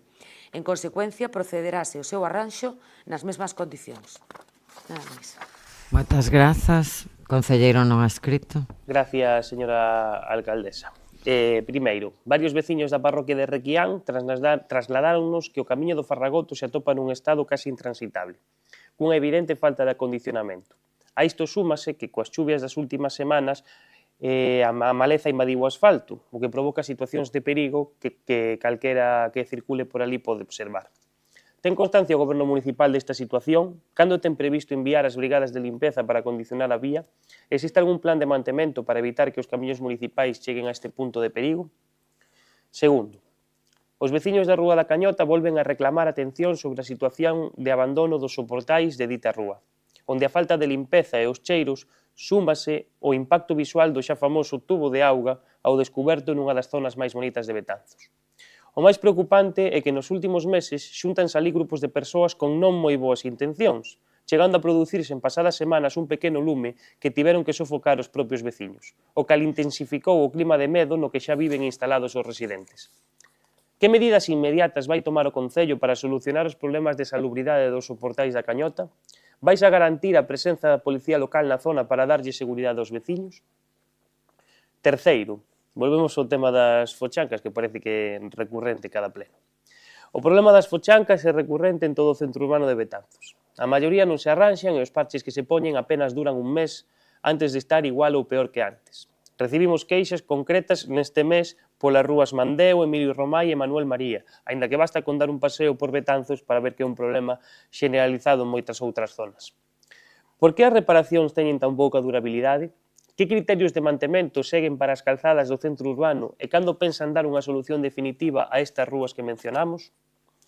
Cuarto, a pesar de que a finais do ano pasado se aprobou unha proposta nosa para tomar medidas de prevención e reforzar a limpeza en datas sinaladas, a imaxe das rúas Cañota, Rosalía de Castro e do Paseo da Tolerancia a mañá seguinte ao luns de Entroido foi lamentable. Xa é triste ver como ante a falta de iniciativa deste goberno teñen que ser os locais de hostelería os que organicen actividades para que Betanzos teña ambiente. E mentres, o Concello nin sequera garanta a limpeza posterior nas rúas. Por que non se previron medidas de reforzo da limpeza para unha data grande como é o luns de Entroido en Betanzos? Parecelles aceptable o estado das citadas rúas o martes de Entroido? Que pasou coas máquinas barredoras e por que non foron utilizadas nesas zonas? Quinto e último. O edificio Mercedes na rotonda dos Ángeles atópase nun estado lamentable cun risco máis que evidente de derrube, presentando grietas e un deterioro que preocupa moito aos veciños. Tamén polos problemas de salubridade que pode ocasionar. Dada a localización do edificio e o perigo que supón para a seguridade pública, preguntamos: que accións rápidas e concretas ten previstas o Concello para obrigar á propiedade a actuar ou intervir de xeito subsidiario e evitar así un posible accidente ou derrube? Nada máis, moitas gracias, boas noites. Moi boa noite. Voceira nacionalista ten a palabra. Moitas grazas, señora alcaldesa. Rogos e preguntas do Bloque Nacionalista Galego ao pleno de 24 de febreiro. Ao comezo deste pleno deuse conta dos decretos da alcaldía, entre os que se recolle un para a contratación de servizos para a xestión da piscina municipal de Betanzos e desenvolvemento de actividades deportivas no Complexo Deportivo Municipal do Carregal. O contrato para a xestión indirecta da piscina do Complexo do Carregal rematara o 31 de marzo do 25 e foron prorrogados. Pode o Goberno local explicarnos o estado desta cuestión e a previsión de futuro para este servizo público logo das numerosas demandas de remunicipalización do servizo que lanzamos desde o BNG? 2. A rotonda das Cascas e a estrada de circunvalación cara ao Carregal que se inicia nesa rotonda presentan un estado moi deficiente. Arredor da rotonda hai varias zonas co firme preocupantemente afundido, unhas fochancas que se repiten na zona da Condesa nas proximidades do Vales Villamarín. Pode o Goberno local mellorar o tramo da súa competencia e instar a Xunta de Galiza que repare o firme da rotonda canto antes?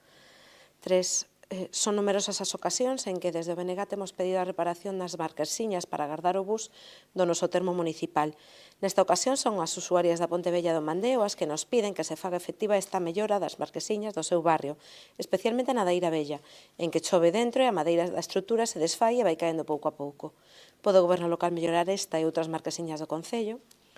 4. A veciñanza de Vista Alegre das Angustias amosanos o seu malestar polo estado das beirarrúas que deben usar para camiñar desde os seus núcleos até o centro urbano. O estado das mencionadas beirarrúas é cando menos mellorável, presentando roturas, maleza e un abandono palpável. Pode o Goberno local reparar os tramos da beirarrúa que se mencionaron o antes posible? 5. As persoas que traballan no polígono de Piadela pídennos que lles traslademos o mal estado que presenta o firme nas súas entradas,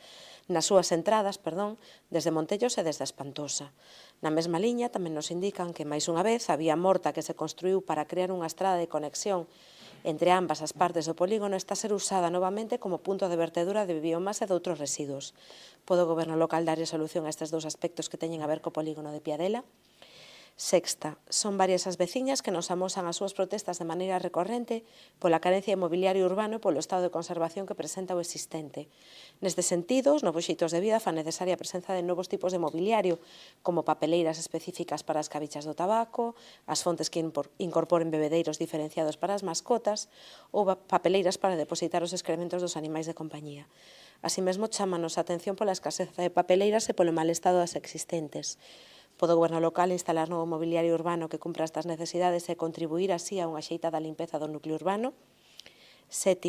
En 2025, tanto desde o BNG como desde o Goberno local iniciamos as campañas para instar a Xunta de Galiza a asumir a xestión e os custos de mantemento do Conservatorio Comarcal. Desde o Concello de Betanzos mesmo se iniciou unha recollida de sinaturas. Xa no mes de novembro preguntamos polo estado de tramitación desta cuestión e non houbera grandes cambios. Pode o equipo de Goberno informarnos sobre os avances neste tema? E para rematar a 8ª, desde o BNG vimos insistindo de maneira moi recorrente, tanto en iniciativas plenarias como a través dos rogos de preguntas, para que o Goberno local informe públicamente sobre a situación do CIEC, logo da morte do seu fundador e presidente da Fundación, don Jesús Núñez. Pode o Goberno local informar ao conxunto da veciñanza das novidades da cuestión no referente á aceptación da herdanza do fundador do centro, a taxación da obra e os avances na xestión e no mantemento do CIEC. Grazas e boa noite.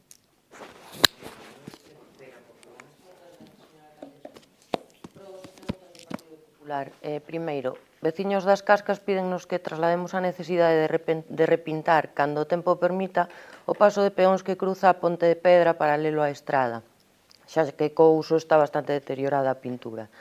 Segundo, a existencia de varias losetas soltas na Rúa do Castro ata a Praza da Constitución provoca tropezóns e incluso algunha caída.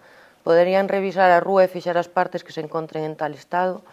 Terceiro, tras o último luns de entroido, volvemos a ter novamente queixas dos veciños e veciñas da Rúa Rosalía de Castro, polo estado de dita rúa o día seguinte da festa. Isto xa ven sucedendo moitos fins de semana, especialmente días nos que se xunta máis xente da habitual, e é extensible a outras zonas. Poderían darnos dende o Concello a información referente a horarios e medidas de limpeza especial neses días para poder trasladarlo a ditos veciños? Cuarto, debido aos fortes temporais de auga e vento que sufriu a nosa comunidade nas últimas semanas, hai zonas como o Camiño de San Xiao que xa non estaban ben, pero empeoraron sustancialmente. Está previsto arranxar o tramo máis afectado con risco de derrumbe próximamente? Quinto, na mesma liña do anterior, pola abundante cantidade de auga acumulada, viandantes e veciños da Rúa Valdoncel mostráronnos unha vez máis a súa preocupación polo tramo de muralla que se encontra bombado sobre a beirarrúa. Están extremando a vixilancia e poñendo a atención que precisa para evitar unha desgracia? Sexto, hai 2 plenos trouxemos nun rogo a posibilidade de canalizar a auga no tellado das pistas cubertas para que desauguen nun extremo pegado ao chan. Recentemente volveron a insistirnos nesa necesidade, xa que o chan esvara con tanta auga e hai uns días houve unha caída importante. Gustaríanos que volveran a valorar a posibilidade de canalizar a auga por unha baixante para evitar máis accidentes, xa que é paso habitual tanto para colexios como para centro de saúde. E sétimo e último, na fonte de Santa María, a varanda vai na zona alta chegando xusto ao comenzo das escaleiras. Pensamos que sería interesante prolongar dita varanda no tramo de baixada para dar maior seguridade. Poderían leválo a cabo. Nada máis, moitas gracias e boas noites. Moitas gracias e boa noite a todas e a todos. Sen máis asuntos que tratar, levantamos a sesión.